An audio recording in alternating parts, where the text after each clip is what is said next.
പറഞ്ഞേക്കെ ബ്രദറെ, പറഞ്ഞു ഇവിടെയുണ്ട്. ഓക്കെ, എൻ്റെ വോയിസ് ക്ലിയർ ആണല്ലോ അല്ലേ? Yes clear.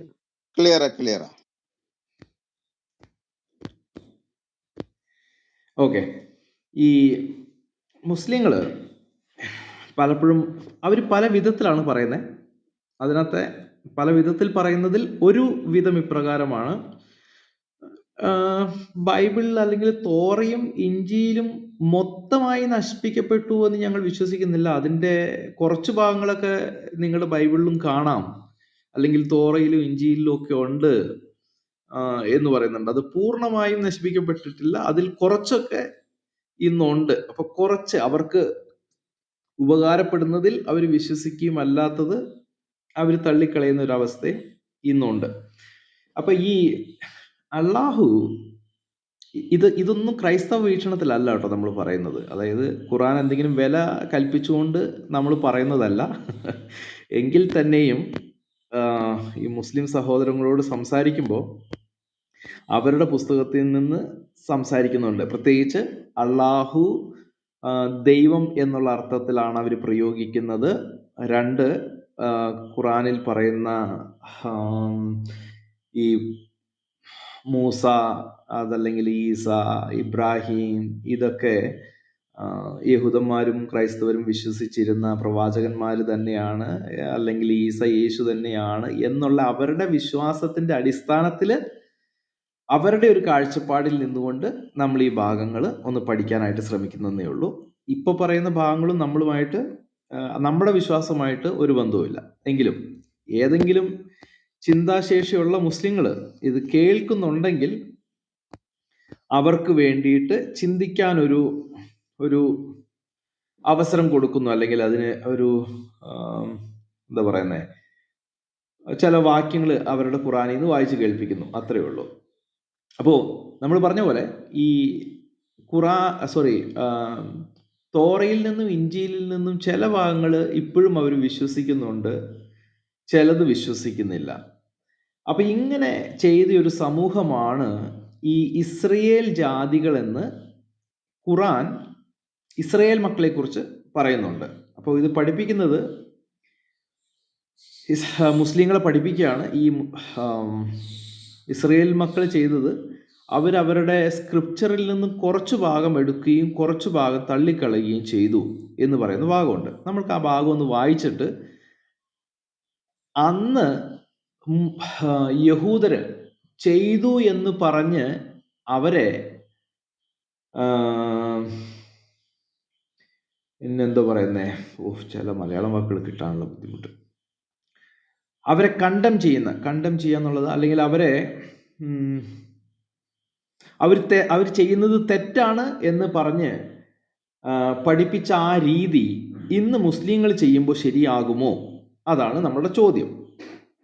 ഏതൊന്ന് യഹൂദർ ചെയ്തത് തെറ്റാണെന്ന് പറഞ്ഞോ അതേ കാര്യം തന്നെ ഇന്ന് മുസ്ലിങ്ങൾ ചെയ്യുമ്പോൾ അത് ശരിയായിട്ട് മാറുമോ? ഓക്കെ, സൂറ 2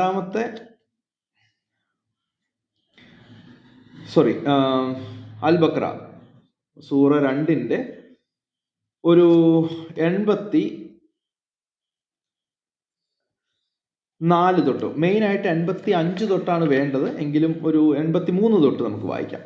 അള്ളാഹു അല്ലാതെ നിങ്ങൾ ആരാധിക്കരുത്. മാതാപിതാക്കളും ബന്ധുക്കളും അനാഥകൾക്കും അഗതികൾക്കും നന്മ ചെയ്യണം. ജനങ്ങളോട് നല്ല വാക്ക് പറയണം. പ്രാർത്ഥന മുറപ്രകാരം നിർവഹിക്കുകയും സക്കാത്ത് നൽകുകയും ചെയ്യണം എന്നെല്ലാം നാം ഇസ്രയേല്യരോട് കരാർ വാങ്ങിയ സന്ദർഭം ഓർക്കുക. അപ്പോൾ ഇത് ഇസ്രയേൽ മക്കളോടാണ് ഈ പറയുന്നത് അള്ളാഹു എന്നുള്ളത് കൊണ്ട് ഞാൻ ഈ ഭാഗം വായിച്ച് അതിന്റെ കോണ്ടെക്സ്റ്റ്, അതിന്റെ സന്ദർഭം മനസ്സിലാക്കാൻ വേണ്ടിയിട്ട് ഈ ഭാഗം വായിച്ചെന്ന് മാത്രമേ ഉള്ളൂ. ഇസ്രയേല്യരോട് കരാർ വാങ്ങിയ സന്ദർഭം ഓർക്കുക. എന്നാൽ ഇസ്രയേൽ സന്തതികളെ പിന്നീട് നിങ്ങളിൽ കുറച്ചു പേരൊഴികെ മറ്റെല്ലാവരും വിമുഖതയോടെ പിന്മാറിക്കളയുകയാണ് ചെയ്തത്. 84 നിങ്ങൾ അന്യോന്യം രക്തം ചിന്തുകയില്ലെന്നും സ്വന്തം ആളുകളെ കുടിയൊഴിപ്പിക്കുകയില്ലെന്നും നിങ്ങളോട് നാം ഉറപ്പ് വാങ്ങിയ സന്ദർഭവും ഓർക്കുക. എന്നിട്ട് നിങ്ങളത് സമ്മതിച്ച് ശരിവയ്ക്കുകയും ചെയ്തു. നിങ്ങൾ അതിന് സാക്ഷികളുമാകുന്നു. ഇനി മുതലുള്ള വാക്യങ്ങളാണ് പരമപ്രധാനമായിട്ടുള്ള വാക്യങ്ങൾ. 85. എന്നിട്ടും നിങ്ങളിതാ സ്വജനങ്ങളെ കൊന്നുകൊണ്ടും ഇരിക്കുന്നു. നിങ്ങളിൽ ഒരു വിഭാഗത്തെ തന്നെ അവരുടെ വീടുകളിൽ നിന്ന് ഇറക്കി വിട്ടുകൊണ്ടിരിക്കുന്നു. തികച്ചും കുറ്റകരമായ അതിക്രമപരമായും അവർക്കെതിരിൽ നിങ്ങൾ അന്യോന്യം സഹായിക്കുകയും ചെയ്യുന്നു. അവർ നിങ്ങളുടെ അടുത്ത് യുദ്ധ തടവുകാരായി വന്നാൽ നിങ്ങൾ മോചന മൂല്യം നൽകി അവരെ മോചിപ്പിക്കുകയും ചെയ്യുന്നു. യഥാർത്ഥത്തിൽ അവരെ പുറന്തള്ളുന്നത് തന്നെ നിങ്ങൾ നിഷിദ്ധമാക്കിയിരിക്കുന്നു. ഓക്കെ, ഇനി മുതൽ വായിക്കാൻ പോകുന്ന കാര്യങ്ങൾ വളരെ ശ്രദ്ധിക്കണം. എന്നിട്ട് ഇന്ന് മുസ്ലിങ്ങൾ ചെയ്യുന്നത് എന്താണ്, അന്ന് യഹൂദർ ചെയ്തു എന്ന് പറഞ്ഞ് അവരെ കുറ്റപ്പെടുത്തിയ സംഭവം എന്താണ്, ഇത് നമുക്ക് നോക്കാം. അപ്പൊ ഈ യഹൂദരെ കുറിച്ചുള്ള അള്ളാഹുവിന്റെ കംപ്ലൈന്റ്, നിങ്ങൾ വേദഗ്രന്ഥത്തിലെ ചില ഭാഗങ്ങൾ വിശ്വസിക്കുകയും മറ്റ് ചിലത് തള്ളിക്കളയുകയുമാണോ? ഓക്കെ, അപ്പൊ ഇത് ചോദിക്കുന്നത് യഹൂദരോടാണ്. യഹൂദരെ കുറിച്ച് പറയാണ്, നിങ്ങൾ വേദഗ്രന്ഥത്തിലെ ചില കാര്യങ്ങൾ വിശ്വസിക്കുന്നു, പക്ഷേ മറ്റ് ചിലത് തള്ളിക്കളയുന്നു. ഇതാണോ നിങ്ങൾ ചെയ്യുന്നത്? ഇന്ന് എക്സാക്ട്ലി മുസ്ലിങ്ങൾ ചെയ്യുന്ന കാര്യമാണിത്. ഇതിപ്പോ തൗറാത്തിനെ കുറിച്ചും ഇഞ്ചീലിനെ കുറിച്ചും മാത്രമുള്ള കാര്യമല്ല കേട്ടോ.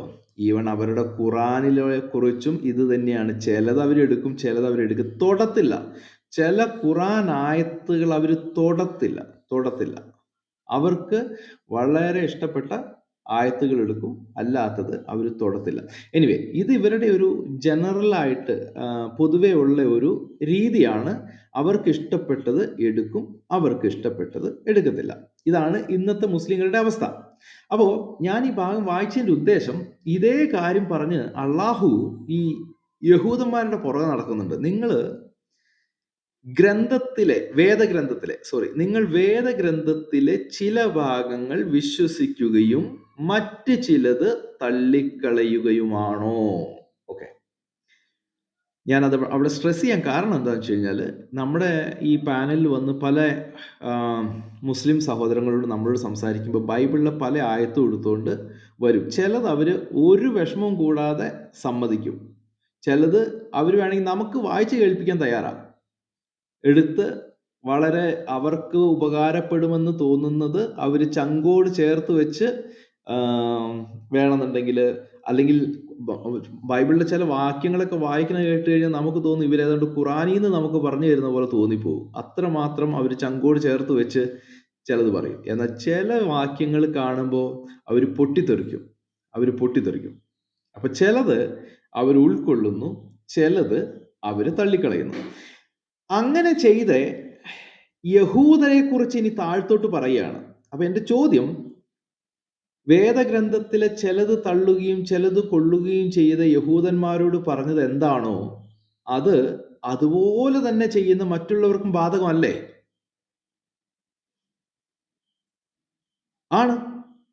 മുസ്ലിങ്ങളും അങ്ങനെ ചെയ്താൽ ഈ സൂറ 2:85 മുതൽ ഇനി താഴ്ത്തോട്ടുള്ളത് യഹൂദന്മാരോട് എന്തെല്ലാമാണോ വേദഗ്രന്ഥത്തിൽ നിന്ന് ചിലത് തള്ളുകയും ചിലത് കൊള്ളുകയും ചെയ്യുന്ന അവരോട് അള്ളാഹു പറഞ്ഞത്, അതെല്ലാം ഇവരുടെ അള്ളാഹു ഇവർക്കും ബാധകമായ രീതിയിൽ തന്നെയാണ് പറഞ്ഞു കൊടുക്കുന്നത്. പക്ഷേ ഇത് മനസ്സിലാക്കുന്ന വല്ല മുസ്ലിങ്ങളും ഉണ്ടോ എന്ന് നമുക്ക് അറിയില്ല.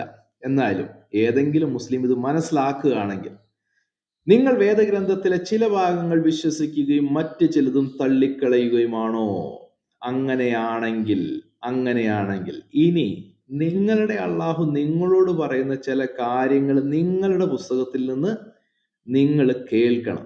ഈ പുസ്തകവുമായിട്ട് ഞങ്ങൾക്ക് ബന്ധമൊന്നുമില്ല, ഈ അള്ളാഹുവായിട്ട് നമുക്ക് ബന്ധമില്ല. എങ്കിലും ഈ അള്ളാഹുവായിട്ട് നിങ്ങൾക്ക് ബന്ധമുണ്ടല്ലോ, ഈ പുസ്തകവുമായിട്ട് നിങ്ങൾക്ക് ബന്ധമുണ്ടല്ലോ. അപ്പോൾ ഈ പുസ്തകത്തിൽ നിങ്ങളുടെ അള്ളാഹു നിങ്ങളോട് പറഞ്ഞിരിക്കുന്ന കാര്യങ്ങൾ ഞങ്ങൾ നിങ്ങളെ പഠിപ്പിച്ചില്ല എന്ന് നിങ്ങൾ പറയരുത്.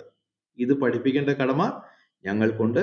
അതുകൊണ്ട് ഏതെങ്കിലും മുസ്ലിം മുൻ വേദങ്ങളിലെ ചിലത് ഞങ്ങൾ തള്ളുന്നു, ചിലത് ഞങ്ങൾ കൊള്ളുന്നു എന്ന് പറഞ്ഞാൽ, അല്ലെങ്കിൽ ഇതിലും നിങ്ങളുടെ ബൈബിളിലും ചില വേദത്തിന്റെ കുറച്ച് ഭാഗമൊക്കെ ഉണ്ട്. നമുക്ക് ഇഷ്ടപ്പെടുന്ന കുറച്ച് കാര്യങ്ങളൊക്കെ നിങ്ങളുടെ പുസ്തകത്തിൽ ഇപ്പോഴും നല്ലതായിട്ട് തന്നെയൊക്കെ ഉണ്ട്. ഇത് പൂർണ്ണമായിട്ടും തെറ്റാണെന്ന് ഞങ്ങൾ പറയുന്നില്ല, അതല്ലെങ്കിൽ ഇത് മുഴുവനും തെറ്റാണെന്ന് ഞങ്ങൾ പറയുന്നില്ല. ഇതിലും ഉണ്ട്, കുറച്ചൊക്കെ ഉണ്ട് എന്ന് പറയുന്നത്. നിങ്ങൾ ചിലതെടുക്കും, ചിലതെടുക്കത്തില്ല.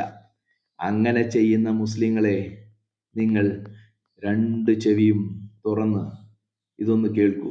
നിങ്ങൾ വേദഗ്രന്ഥത്തിലെ ചില ഭാഗങ്ങൾ വിശ്വസിക്കുകയും മറ്റ് ചിലതും തള്ളിക്കളയുകയുമാണോ? എന്നാൽ നിങ്ങളിൽ നിന്ന് അപ്രകാരം പ്രവർത്തിക്കുന്നവർക്ക് ഒന്ന്, ഇഹലോക ജീവിതത്തിൽ അപമാനമല്ലാതെ മറ്റൊരു ഫലവും കിട്ടാനില്ല. എന്തെങ്കിലും ഞങ്ങൾ ക്രൈസ്തവർ, നിങ്ങൾ മുസ്ലിങ്ങളെ നിങ്ങളുടെ പുസ്തകം പഠിപ്പിക്കുമ്പോൾ ഞങ്ങൾക്ക് നിങ്ങളോട് പറയാനുള്ളത്, നിങ്ങൾ ഞങ്ങളുടെ അടുത്ത് ചിലത് തള്ളിക്കളയുന്നു, ചിലത് നിങ്ങൾ കൈക്കൊള്ളുന്നു എന്നൊക്കെ പറഞ്ഞുകൊണ്ട് വരുമ്പോൾ ഞങ്ങൾ തിരിച്ച് നിങ്ങളെ എടുത്ത് കാണിക്കുന്ന ഒരു ആയത്ത് ഇതായിരിക്കും: വെറുതെ ഈ അഭ്യാസത്തിന് പോകണ്ട. നിങ്ങളുടെ അള്ളാഹു നിങ്ങളോട് പറഞ്ഞിട്ടുണ്ട്, ഇങ്ങനെ ചെയ്യല്ലേ, ചിലത് എടുക്കുകയും ചിലത് കൊള്ളുകയും ചിലത് തള്ളുകയും ചെയ്യുന്ന ഈ പരിപാടി ചെയ്യല്ലേ. എന്താ, ഞങ്ങൾ അങ്ങനെ ചെയ്താൽ എന്താ കുഴപ്പം? ഞങ്ങൾ ക്രൈസ്തവർ പറയുന്നതല്ല, നിങ്ങളുടെ അള്ളാഹു നിങ്ങളോട് പറയുകയാണ്, അങ്ങനെ ചെയ്യുന്നവർക്ക്, അപ്രകാരം പ്രവർത്തിക്കുന്നവർക്ക് ഇഹലോക ജീവിതത്തിൽ അപമാനമല്ലാതെ മറ്റൊരു ഫലവും കിട്ടാനില്ല. നിങ്ങളെ ഇത്രമാത്രം അപമാനിക്കപ്പെടാനുള്ള കാരണം എന്താണെന്നറിയാമോ? ഈ ക്രൈസ്തവരുടെ നെഞ്ചത്തേക്ക് അവരുടെ പുസ്തകം എടുത്തുകൊണ്ട് ഇങ്ങ് കയറി വന്നു. അതിനകത്ത് അത് തെറ്റാ, ഇത് തെറ്റാ, പക്ഷെ അപ്പുറത്ത് നോക്കിയേ, ഇങ്ങനെ പറഞ്ഞിട്ടുണ്ട്, അങ്ങനെ പറഞ്ഞിട്ടുണ്ട് എന്നും പറഞ്ഞ്. ഇപ്പോൾ യേശു പഠിപ്പിച്ച ഒരു ഉദാഹരണമായിട്ട് ഞാനൊരു കാര്യം പറയാം. ഇപ്പോ യേശു ക്രിസ്തു പറഞ്ഞു, എനിക്ക് സ്വതവേ ഒന്നും ചെയ്യാൻ സാധ്യമല്ല, പിതാവിൽ നിന്ന് കാണുന്നതല്ലാതെ എനിക്ക് സ്വതവേ ഒന്നും കാണാനില്ല. നിങ്ങൾക്ക് എന്ത് ഇഷ്ടപ്പെട്ട ആയത്ത്, നിങ്ങളുടെ ഏത് ജാക്കിർ നായിക്കൊക്കെ നാഴിക്ക് 40 വട്ടവും ഉരുവിടുന്ന ഭാഗം എത്ര വേണേലും പറയും. പക്ഷേ അതേ അധ്യായത്തിൽ തന്നെ പറയുന്ന യേശു പഠിപ്പിച്ച് ഈ കാര്യം പറയത്തില്ല. ഏത്? നിങ്ങൾ പിതാവിനെ ബഹുമാനിക്കുന്നത് പോലെ തന്നെ പുത്രനെയും ബഹുമാനിക്കണം. ആ വാക്യം കാണുമ്പോൾ അലർജിയാണ്, മറ്റു വാക്യം കാണുമ്പോൾ സന്തോഷമാണ്. അയ്യോ, നിങ്ങൾ ക്രിസ്ത്യാനികളൊന്ന് നോക്കിക്കേ, യേശു തന്നെ എന്താ പഠിപ്പിച്ചേ. യോഹന്നാന്റെ സുവിശേഷം ഇങ്ങനെ പറയും, ജോൺ ചാപ്റ്റർ 5:30 എന്നൊക്കെ പറഞ്ഞ് അങ്ങ് പിടിപ്പിക്കും. പക്ഷേ ജോൺ ചാപ്റ്റർ 5:22-23 അത് പറയത്തില്ല. അപ്പൊ ചിലത് വിടും, ചിലത് പിടിക്കും. നിങ്ങൾക്ക് അള്ളാഹു ഒരു കാര്യം പ്രോമിസ് ചെയ്തിട്ടുണ്ട്, അതങ്ങ് കേട്ടോ. അങ്ങനെ ചെയ്യുന്നവർക്ക് ഇഹലോകത്തിൽ അപമാനമല്ലാതെ വേറെ ഒരു ഫലവും കിട്ടാനില്ല. വിതച്ചതേ കൊയ്യൂന്ന്. നിങ്ങളെ 10-15 വർഷം മുമ്പേ വിതച്ചില്ലേ, ഇന്ന് കൊയ്യണത് അതാണെന്നാണ് അള്ളാഹു ഈ വിളിച്ചു പറയണത്. ഇതൊന്നും ഞാൻ പറയണതല്ല കേട്ടോ, ഇതൊക്കെ സൂറ 2:85 പറയുന്നതാണ്. ഇവിടം കൊണ്ട് തീരുവോ? ഇവിടം കൊണ്ട് തീരില്ലാന്ന്. ഇഹലോകത്തിൽ അപമാനമല്ലാതെ മറ്റൊരു ഫലവും കിട്ടാനില്ല. 2, ഉയർത്തെഴുന്നേൽപ്പിന്റെ നാളിൽ, ഇനി ന്യായവിധി ദിവസത്തിൽ, ഉയർപ്പെഴുന്നേറ്റിന്റെ നാളിലാവട്ടെ അതികഠിനമായ ശിക്ഷയിലേക്ക് അവർ തള്ളപ്പെടുകയും ചെയ്യും. അയ്യോ, ഇതെന്താ പറയണേ? ഞാനൊരു ഇച്ചിരി സർക്കാസ്റ്റിക് ആണേ ഇപ്പോ ചെയ്യുന്നതിനകത്ത്, അതുകൊണ്ട് നിങ്ങൾ എന്നോട് ക്ഷമിക്കണേ. ഇതെന്താ അള്ളാഹു ഈ കാണിക്കണേ? ഞങ്ങള് ഈ ക്രൈസ്തവരുടെ നെഞ്ചത്തേക്ക് കയറാൻ വേണ്ടിയിട്ട് ചിലത് അവരുടെ പുസ്തകത്തിൽ നിന്ന് എടുക്കുകയും ചിലത് തള്ളിക്കളയുകയും ചെയ്യും. പക്ഷെ ഞങ്ങൾക്ക് ഖുറാനിൽ ഇങ്ങനെയൊക്കെ എഴുതിയിട്ടുണ്ടെന്ന് ഇപ്പോഴല്ലേ ഞങ്ങൾ മനസ്സിലാക്കുന്നത്. അങ്ങനെ ചെയ്യുന്നവർക്ക് ഇഹലോകത്തിൽ അപമാനവും വരാനിരിക്കുന്ന ലോകത്തില് ശിക്ഷയിലേക്ക് തള്ളപ്പെടുമെന്നോ? ഞങ്ങൾ ക്രൈസ്തവരെല്ലാം നരകത്തിൽ പോവും, അവര് നരകത്തിന്റെ തീക്കൊമ്പുകളാണെന്നൊക്കെ അവരെ പഠിപ്പിച്ചിട്ട് സൂറ 5-ാമത്തെ അധ്യായത്തിൽ നീ പറയുന്നു അവർ സ്വർഗത്തോപ്പുകളിൽ അവകാശികളായിരിക്കും, അവർ അള്ളാഹുവിൽ തൃപ്തിപ്പെട്ടിരിക്കുന്നു, അള്ളാഹു അവരിലും തൃപ്തിപ്പെട്ടിരിക്കുന്നു എന്ന് കാണുന്നു. ഇപ്പുറത്ത് ഞങ്ങളുടെ സ്ഥിതി, ഈ കുറച്ച് വേദഗ്രന്ഥത്തിൽ നിന്ന് കുറച്ചെടുക്കുകയും കുറച്ച് തള്ളുകയും ചെയ്യുന്ന അവരെ കുറിച്ച് പറഞ്ഞിരിക്കുകയാണ്, ഇഹലോകത്തിൽ അപമാനവും വരുന്ന ലോകത്തിൽ അല്ലെങ്കിൽ ഉയർപ്പിന്റെ നാളിൽ അതികഠിനമായ ശിക്ഷയിലേക്ക് അവർ തള്ളപ്പെടുകയും ചെയ്യും. എന്നിട്ട് പിന്നെയും പറയുക, നിങ്ങളുടെ പ്രവർത്തനങ്ങളെ പറ്റി ഒന്നും അള്ളാഹു അശ്രദ്ധനല്ലെന്ന്. ഏതാ നിങ്ങൾ ഈ മുസ്ലിങ്ങൾ കാണിച്ചു കൂട്ടുന്ന ഇത് യഹൂദരോട് അവരുടെ സന്ദർഭത്തിൽ പറഞ്ഞ, പക്ഷെ ഇത് നിങ്ങളും ഇത് തന്നെയാണ് ചെയ്യണതേ. അള്ളാഹു യഹൂദന്മാരെ ഏതൊരു വിഷയത്തിൽ കുറ്റപ്പെടുത്തിയോ അതേ കാര്യം തന്നെയാണ് നിങ്ങൾ ചെയ്യണത്. അപ്പൊ നിങ്ങളെക്കുറിച്ചും ഇത് ബാധകമാണ്. അതുകൊണ്ടാണ് ഇങ്ങനെ പറയുന്നത്, നിങ്ങളുടെ പ്രവർത്തനങ്ങളെ പറ്റി. ഇന്ന് മുസ്ലിങ്ങൾ ഈ ചെയ്യുന്ന പ്രവർത്തനമൊക്കെ ഉണ്ടല്ലോ, ഇതിനെപ്പറ്റി അള്ളാഹു അശ്രദ്ധനല്ലെന്ന്. കാരണം അള്ളാഹു പറഞ്ഞിട്ടുണ്ട്, ഈ മുൻ വേദങ്ങളൊക്കെ ശരിയാണ്, അതിനൊരു കുഴപ്പവും വന്നിട്ടില്ല, അതനുസരിച്ച് വേണം ക്രൈസ്തവർ വിധി കൽപ്പിക്കാൻ, അത് അനുസരിച്ച് വേണം യഹൂദർ വിധി കൽപ്പിക്കാൻ, അതവർക്ക് മാർഗദർശനമാണ്, അതിനകത്ത് വെളിച്ചമുണ്ട്. ഇതെല്ലാം ഖുറാനിൽ ഇങ്ങനെ എഴുതി വെച്ചേക്കാണ്. അതിനൊരു കുഴപ്പമില്ല, അതിനൊരു കുഴപ്പമില്ല എന്ന് എഴുതി വെച്ചപ്പോൾ, അല്ലല്ലല്ല, ഇതിന് കുഴപ്പമുണ്ട്, അതില്ല, അത് കൈകടത്തപ്പെട്ടു, അതാണ് ഇതാണ്, അതിൽ നിന്ന് ചിലത് നിങ്ങൾ എടുക്കുകയും ചിലത് നിങ്ങൾ എടുക്കാതെയും ചെയ്യുമ്പോൾ അള്ളാഹു പറയുക, എൻ്റെ മക്കളെ മുസ്ലിങ്ങളെ, നിങ്ങൾ ഈ ചെയ്യുന്നതൊക്കെ അള്ളാഹു ശ്രദ്ധിച്ച് കാണുന്നുണ്ടെന്ന്. നിങ്ങൾ ചെയ്തുകൊണ്ടിരിക്കുക, അള്ളാഹു എല്ലാം കാണുന്നുണ്ട്.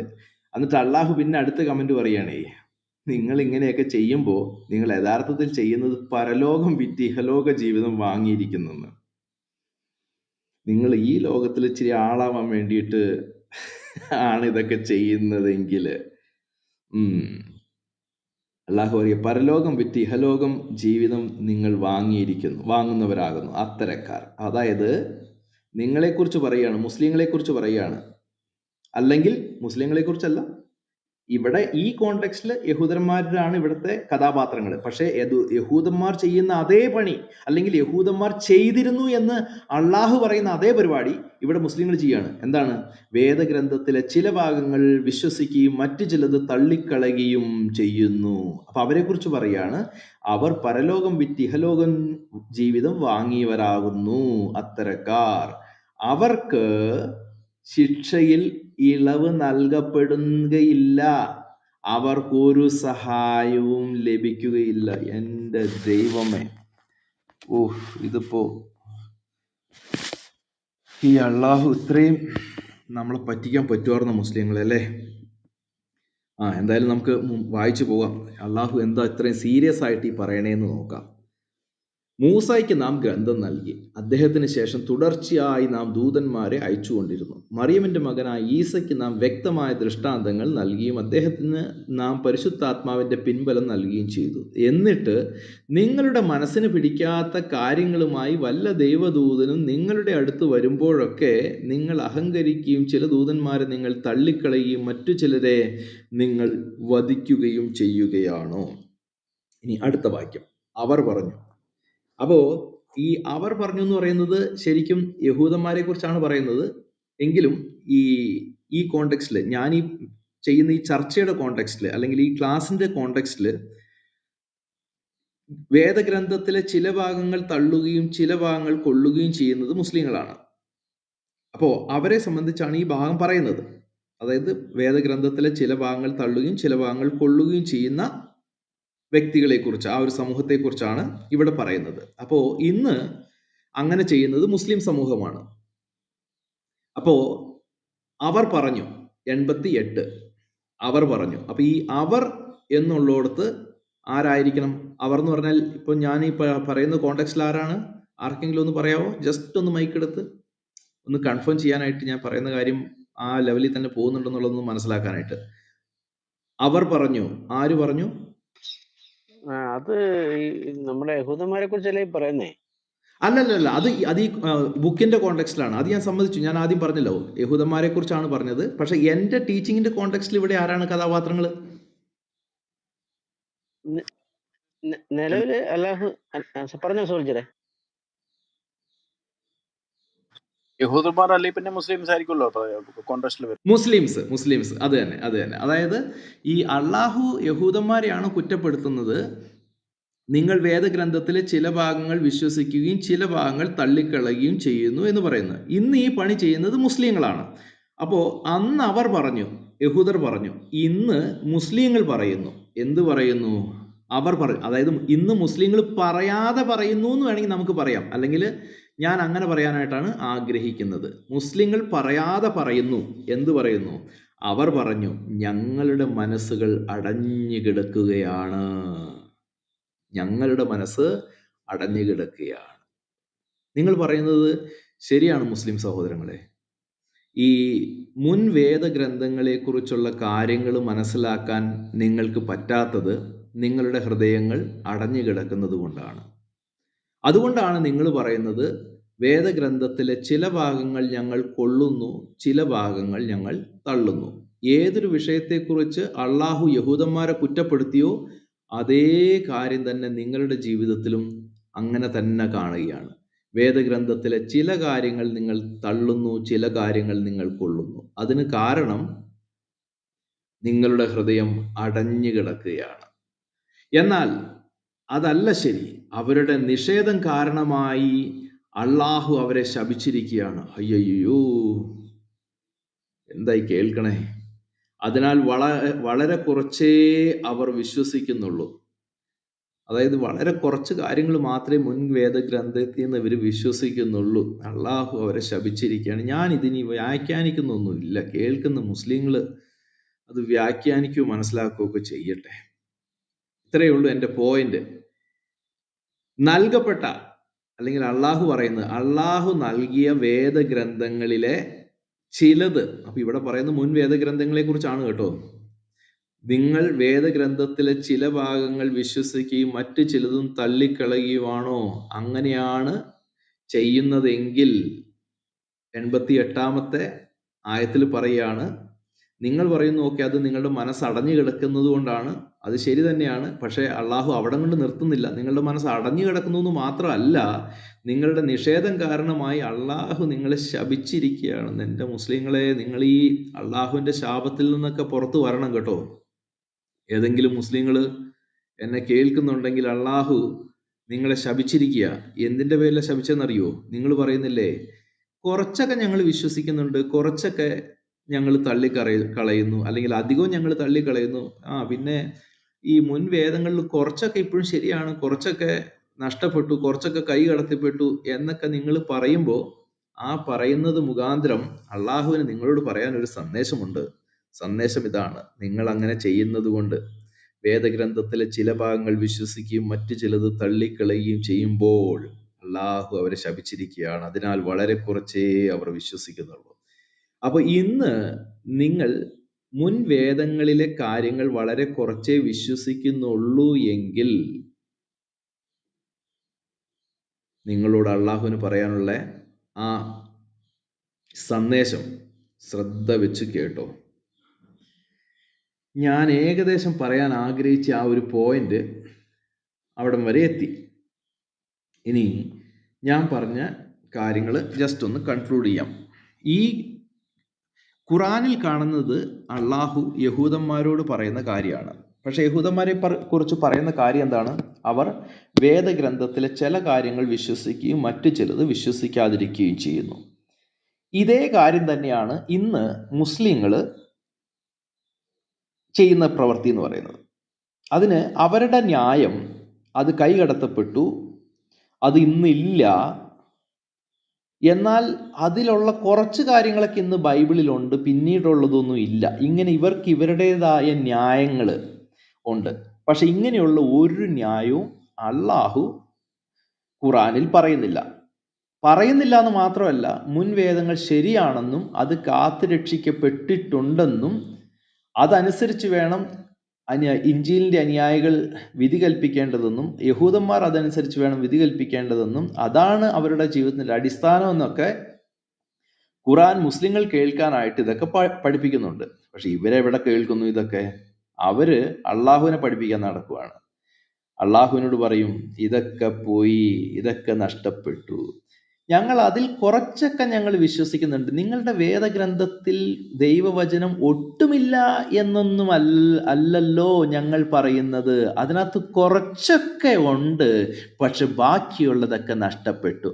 അങ്ങനെ പറയുന്ന മുസ്ലിങ്ങളോട് അള്ളാഹു പറയുന്നതാണ്, നിങ്ങളുടെ കയ്യിൽ കുറച്ചൊക്കെ ഉണ്ട്, ബാക്കിയുള്ളതൊക്കെ പോയി എന്ന് പറയുന്ന മുസ്ലിങ്ങളോട് അള്ളാഹു പറയുന്നതാണ് 2:85 നമ്മൾ കേട്ടത്. 1, അങ്ങനെ നിങ്ങൾ പറഞ്ഞാൽ ഈ ലോകത്തിൽ നിങ്ങൾക്ക് അപമാനമാണ് അതിൻ്റെ ഫലം. 2, ഡേ ഓഫ് റിസറക്ഷൻ, അന്ത്യനാളില് നിങ്ങൾക്ക് അതികഠിനമായ ശിക്ഷയിലേക്ക് നിങ്ങൾ തള്ളപ്പെടും. 3, നിങ്ങൾക്ക് അള്ളാഹുവിൻ്റെ ശാപമുണ്ട്. 2:88 നിങ്ങൾക്ക് അതികഠിനമായ ശിക്ഷാവിധിയുണ്ട്. നിങ്ങളുടെ മനസ്സ് അടഞ്ഞു കിടക്കുന്നു. അതുകൊണ്ടാണ് നിങ്ങൾ കുറച്ച് വിശ്വസിക്കുന്നതും മറ്റത് വിശ്വസിക്കാതിരിക്കുകയും ചെയ്യുന്നത്. ഇപ്പം മനസ്സിലായോ മുസ്ലിം സഹോദരങ്ങളെ, നിങ്ങൾക്ക് എന്തുകൊണ്ടാണ് മുൻവേദങ്ങളെ പൂർണ്ണമായിട്ടും ഉൾക്കൊള്ളാൻ കഴിയാത്തതെന്ന്? അള്ളാഹു നിങ്ങളെ ശപിച്ചിട്ടേക്കുക. മുൻവേദങ്ങളെ മനസ്സിലാക്കാൻ കഴിയാത്ത വിധത്തിൽ നിങ്ങളുടെ മനസ്സുകൾ അടഞ്ഞു കിടക്കുകയാണ്. ഇതൊന്നും ഞങ്ങൾ പറയുന്നതല്ല കേട്ടോ, നിങ്ങളുടെ ഖുറാനിൽ നിന്ന് വായിച്ചു കേൾപ്പിച്ചതാണ്. ഓക്കെ, അതുകൊണ്ട് നിങ്ങൾ അറിഞ്ഞുകൊള്ളുക, നിങ്ങൾക്ക് ശിക്ഷാവിധിയുണ്ട്.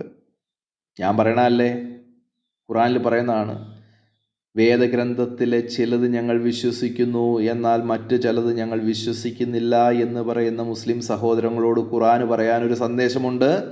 ആ സന്ദേശം നിങ്ങൾ അങ്ങനെ പറയുന്നത്, അങ്ങനെ ചെയ്യുന്നത് കൊണ്ട്, അങ്ങനെ പറഞ്ഞുകൊണ്ട് ക്രൈസ്തവരുടെ നെഞ്ചത്തേക്ക് കയറുന്നത് കൊണ്ട് നിങ്ങൾക്ക് ഖുറാനിൽ നിന്ന് തന്നെ ഒരു സന്ദേശമുണ്ട്.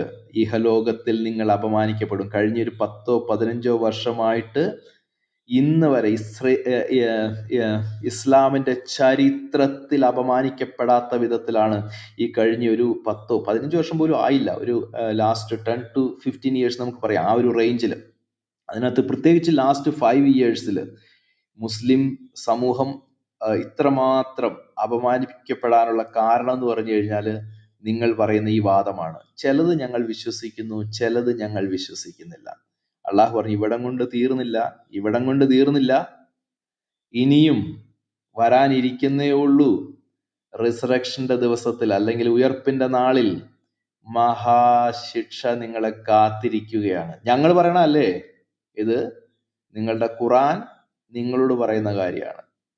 അതുകൊണ്ട് ഏതെങ്കിലും മുസ്ലിം ആത്മാർത്ഥമായിട്ട് അള്ളാഹു പറയുന്നത് അനുസരിക്കാൻ താല്പര്യമുണ്ടെങ്കിൽ ഇന്ന് മുതൽ ഈ പറച്ചിലങ്ങ് നിർത്തിക്കോണം. കുറച്ചൊക്കെ ഞങ്ങൾ വിശ്വസിക്കുന്നുണ്ട്, കുറച്ചൊക്കെ കൈകടത്തപ്പെട്ടു, തിരുത്തപ്പെട്ടു, അതാണ് ഇതാണെന്നൊക്കെ പറഞ്ഞ് വരുന്നത്. നിങ്ങൾ ഒന്നുകിൽ ഖുറാൻ പറയുന്നത് വിശ്വസിക്കുക, അതല്ലെങ്കിൽ ഖുറാൻ എടുത്ത് തോട്ടിക്കളാം. എന്നിട്ട് ധൈര്യത്തോടെ, ഇന്ന് അനേകായിരങ്ങളല്ല, ജനലക്ഷം മുസ്ലിങ്ങൾ ഇന്ന് ഖുറാൻ ഉപേക്ഷിച്ച് സത്യദൈവവും നിത്യജീവനുമായ യേശു ക്രിസ്തുവിലേക്ക് കടന്നു വരുന്നു. നിങ്ങൾക്കും സ്വാഗതം. അങ്ങനെയാണെങ്കിൽ നിങ്ങൾക്ക് ഇഹലോകത്തിലും അപമാനമില്ല, വരും ലോകത്തിലും അപമാനമില്ല.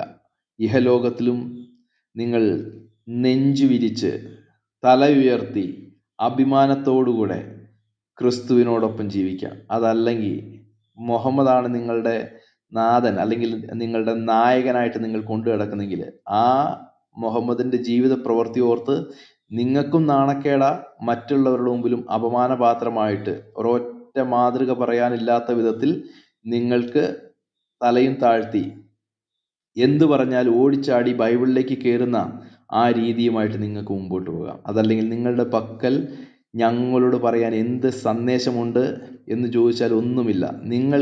നിങ്ങൾ മുസ്ലിങ്ങൾക്ക് ക്രൈസ്തവരോട് പറയാൻ ഒറ്റ സന്ദേശമേ ഉള്ളൂ. എന്താണെന്നറിയാമോ? നിങ്ങളുടെ കയ്യിലിരിക്കുന്ന ബൈബിൾ കൈകടത്തി, ഇതല്ലാതെ ഒന്നുമില്ല. സൂറ 2:85 തൊട്ട് നിങ്ങളൊന്ന് വായിച്ചാൽ നിങ്ങളോട് അള്ളാഹു പറയാണ്, ഇനി മേലാൽ ഈ ക്രൈസ്തവരോട് അങ്ങനെ പറയരുത്, ഞങ്ങൾ ചിലത് വിശ്വസിക്കുന്നുണ്ട്, ചിലത് വിശ്വസിക്കുന്നില്ല എന്ന് പറഞ്ഞു കഴിഞ്ഞാൽ അതിൻ്റെ റിസൾട്ടാണ്, അതിൻ്റെ ഫലമാണ് ഇപ്പൊ ഞാൻ വായിച്ചു കേൾപ്പിച്ചത്. അതുകൊണ്ട് മുസ്ലിം സഹോദരങ്ങളെ, ധൈര്യത്തോടെ നിങ്ങൾ മുൻവേദങ്ങളെ പൂർണ്ണമായിട്ടും അംഗീകരിക്കുക. അതിൽ ചിലത് ഞങ്ങൾ വിശ്വസിക്കുന്നു, ചിലത് ഞങ്ങൾ വിശ്വസിക്കുന്നില്ല, കുറച്ചൊക്കെ ശരിയാണ്, ബാക്കിയുള്ളതൊക്കെ തെറ്റിപ്പോയി എന്ന് പറയരുതെന്ന് അള്ളാഹു നിങ്ങളെ പഠിപ്പിക്കുന്ന വിഷയം വേണമെങ്കിൽ നിങ്ങൾ സ്വീകരിക്കുക, ഇല്ലെങ്കിൽ നിങ്ങൾ സ്വീകരിക്കണ്ട, കുഴപ്പമൊന്നുമില്ല. നിങ്ങൾ പണ്ടേ അള്ളാഹുവിൽ വിശ്വസിക്കുന്നില്ല, പണ്ടേ ഖുറാനിലും വിശ്വസിക്കുന്നില്ല. ഞാൻ തൽക്കാലം ഇവിടെ നിർത്തുകയാണ്. ഞാൻ പറയാൻ ആഗ്രഹിച്ച ഇത്രയേ ഉള്ളൂ. യഹൂദരെ കുറിച്ച് അള്ളാഹു എന്താണോ പറയുന്നത്, യഹൂദന്മാർ എന്ത് ചെയ്താണ് അവർ അവരുടെ റൂട്ട് മാറിപ്പോയതെന്ന് അള്ളാഹു പറയുന്നു. അതേ കാര്യം തന്നെ മുസ്ലിമും പറയുകയാണെങ്കിൽ ഈ കാര്യങ്ങളൊക്കെ യഹൂദർക്ക് ബാധകമാണെങ്കിൽ അതേ കാര്യം തന്നെ മുസ്ലിങ്ങൾക്കും ബാധകമാണ്. എന്ത്? അപമാനം, നിത്യശിക്ഷ, അതുപോലെ ഇരുണ്ടുപോയൊരു കണ്ണുകൾ, അതല്ലെങ്കിൽ അള്ളാഹുവിൻ്റെ ശാപം, പൂർണ്ണമായും വിശ്വസിക്കാൻ കഴിയാതിരിക്കുക, വളരെ കുറച്ചു മാത്രം വിശ്വസിക്കുക. ഇതാണ് അള്ളാഹു യഹൂദന്മാരെ കുറിച്ച് പറഞ്ഞതെങ്കിൽ യഹൂദന്മാർ ചെയ്തു എന്ന് പറയുന്ന അതേ കാര്യം തന്നെ ഇന്ന് മുസ്ലിങ്ങൾ ചെയ്യുമ്പോൾ തീർച്ചയായിട്ടും ഇന്ന് മുസ്ലിങ്ങളുടെയും സ്ഥിതി ഇത് തന്നെയാണ്. തൽക്കാലം ഞാൻ ഇവിടെ അവസാനിപ്പിക്കുന്നു. ഞാൻ പറഞ്ഞത് ക്ലിയർ ആയിരുന്നോ? ഏതെങ്കിലും വിഷയത്തിൽ ആർക്കെങ്കിലും എന്തെങ്കിലും സംശയം ഉണ്ടെങ്കിൽ ചോദിക്കാം. പിന്നെ നമുക്ക് മുമ്പോട്ട് പോവാം.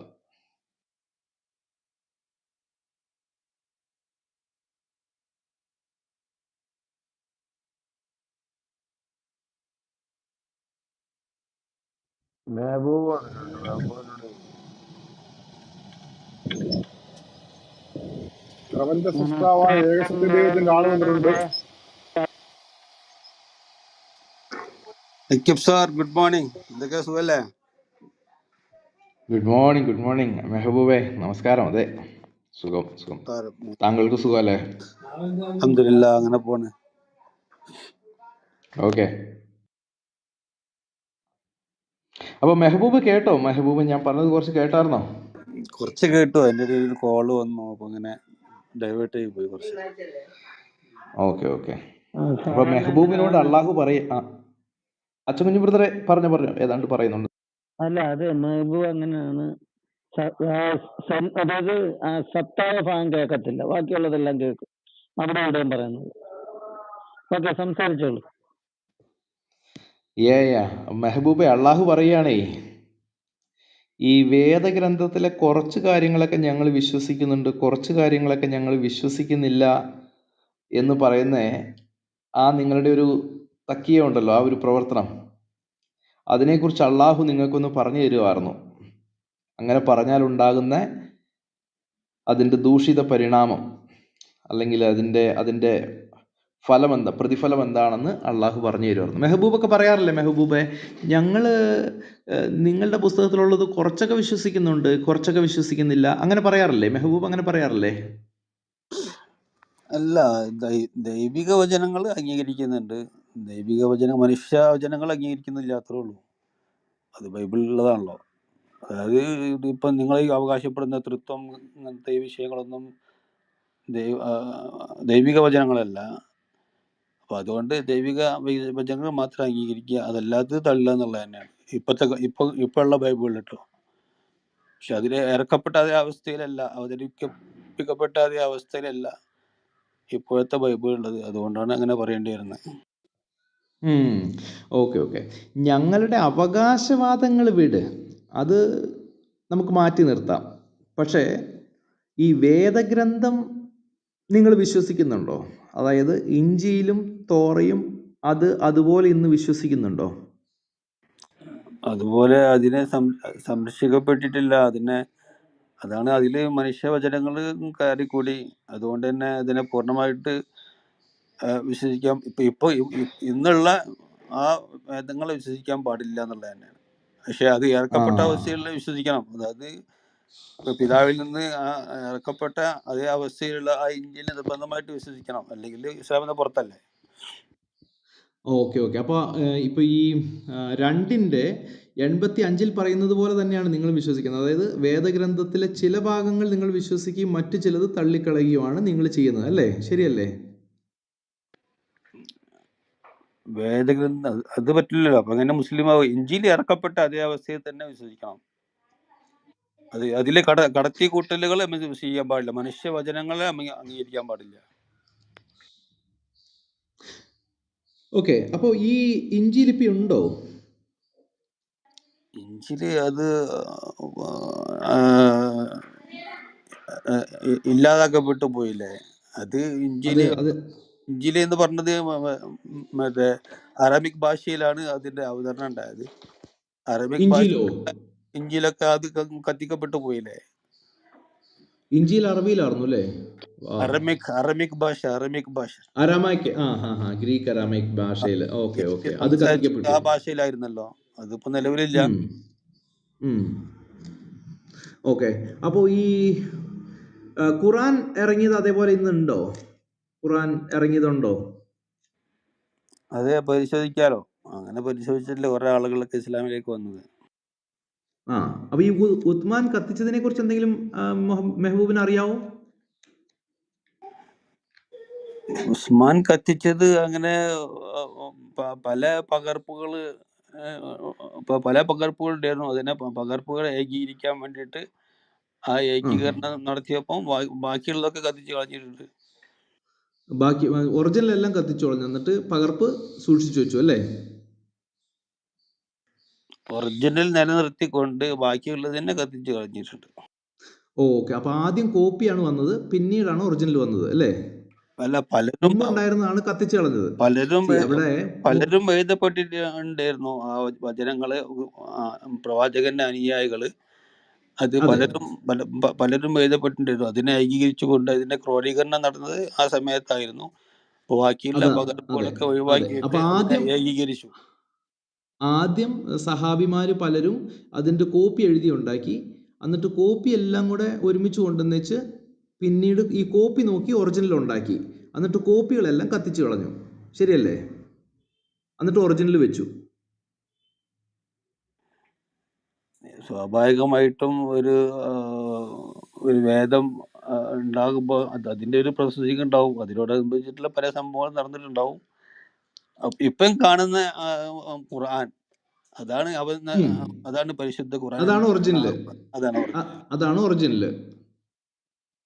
ഈ ഇപ്പൊ ഉണ്ടായിരുന്ന ഈ ഖുർആൻ ക്രോഡീകരിക്കുന്നതിന് മുമ്പ് പല ഭാഗങ്ങളിലായിട്ട് എന്താ പറയുന്നത്, തൊക്കിലും കല്ലിലും അതുപോലെ ഇലകളിലും ഒക്കെ എഴുതി വെച്ചേർന്നത് അത് കോപ്പികളായിരുന്നു. ആ കോപ്പികളെല്ലാം ആദ്യം എഴുതപ്പെട്ടു. ഈ കോപ്പികളെല്ലാം കൂടെ കൂട്ടിക്കൊണ്ടുവന്ന് ഉത്മാൻ എന്ത് ചെയ്തു? ക്രോഡീകരിച്ചു, എന്നിട്ട് ഒറിജിനൽ ഉണ്ടാക്കി. എന്നിട്ട് ആദ്യം ഉണ്ടായ കോപ്പികളൊക്കെ കത്തിച്ച് കളഞ്ഞു വെച്ച് പിന്നീടുണ്ടായ ഒറിജിനലിനെ സൂക്ഷിച്ചു വെച്ചു, ശരിയല്ലേ ഞാനീ പറയണത്? സ്വാഭാവികമായിട്ടും ഒരു വ്യവസ്ഥാപിതമാകുമ്പോ ആ ഒരു രീതിയിലേക്കുള്ള പ്രോസസ്സിംഗ് ആണ് അപ്പോൾ അവിടെ നടന്നത്. അതൊക്കെ അതിൽ നിങ്ങൾക്ക് എത്ര വലിയ വിഷയങ്ങൾ ഇപ്പോൾ ഉള്ള ഖുർആന് ഉണ്ടോ? അല്ല, എന്റെ വാക്കുകൾ ശ്രദ്ധിക്കേ. ആദ്യം കോപ്പി ഉണ്ടായി, പിന്നീട് ഒറിജിനൽ ഉണ്ടായി, ശരിയല്ലേ? അതെ, പഠിക്കാൻ വേണ്ടിയിട്ട്. അതെ, അതുകൊണ്ടാണ് ആദ്യം കോപ്പി ഉണ്ടായിരുന്നു, എന്നിട്ട് ആ കോപ്പികളൊക്കെ കത്തിച്ചു കളഞ്ഞു. എന്താ പോലെ കാര്യമുള്ളത്?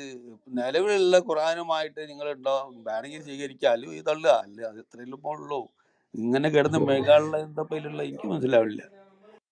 അല്ല, അത് കാരണം ഞാൻ പറയാന്നേ. കാരണം ഇപ്പോ ഇവിടെ പറയുന്നുണ്ട്, ഈ മുൻ വേദങ്ങളിലുള്ളത് ചിലത് വിശ്വസിക്കുകയും ചിലത് വിശ്വസിക്കാതിരിക്കുകയും ചെയ്യുന്നവർക്കുള്ള ശിക്ഷാവിധിയെ കുറിച്ച് പറയുന്നുണ്ട്. അപ്പൊ മെഹബൂബും അങ്ങനെ ചിലത് വിശ്വസിക്കുകയും ചിലത് വിശ്വസിക്കാതിരിക്കുകയും ചെയ്യുന്ന വ്യക്തിയാണെന്ന് താങ്കൾ പറഞ്ഞു. ഇന്നുള്ളത് ഉള്ളതുപോലെ വിശ്വസിക്കാൻ പറ്റത്തില്ലെന്ന് പറഞ്ഞു. അപ്പൊ അങ്ങനെ ഉള്ളതുപോലെ വിശ്വസിക്കാൻ പറ്റാത്തവർക്ക് ഉള്ള എന്താ പറയുന്നത് കാര്യങ്ങളെ കുറിച്ചാണ് ഇവിടെ ഈ പറയണത്. പറഞ്ഞ മനസ്സിലാവുന്നുണ്ടോ? അതെവിടെ ഖുർആനിലെവിടെ പറയണത്? അതേ വായിച്ചോ. 2:85. 2:85 ഒന്ന് വായിച്ചേ. ഉറക്കെ വായിച്ചോ.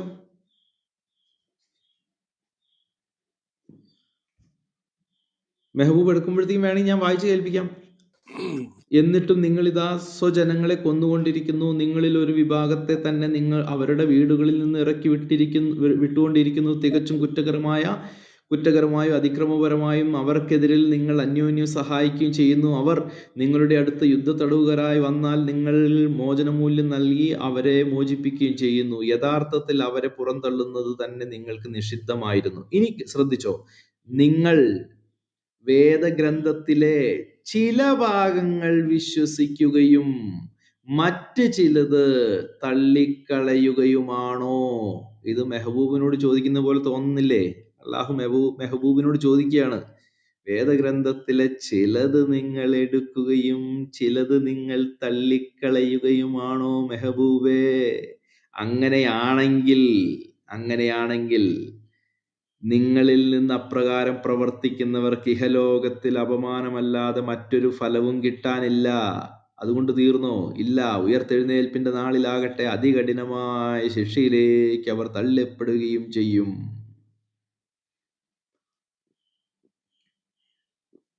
ഞാൻ പറയട്ടെ, പറഞ്ഞു പിന്നെ ധൈര്യമായിട്ട് പറഞ്ഞു. നമുക്കത് 82 മുതൽക്ക് വായിച്ചു നോക്കാം. വിശ്വസിക്കുകയും ഞാൻ സൽക്കർമ്മങ്ങൾ വായിച്ചു. ഞാൻ 82 തൊട്ടാണ് വായിച്ചത് ആദ്യം. അന്നേരം മെഹബൂബ് ഇവിടെ ഇല്ലായിരുന്നു. വായിച്ചോ. 83 തൊട്ടാ ഞാൻ വായിച്ചേ. വായിച്ചോ.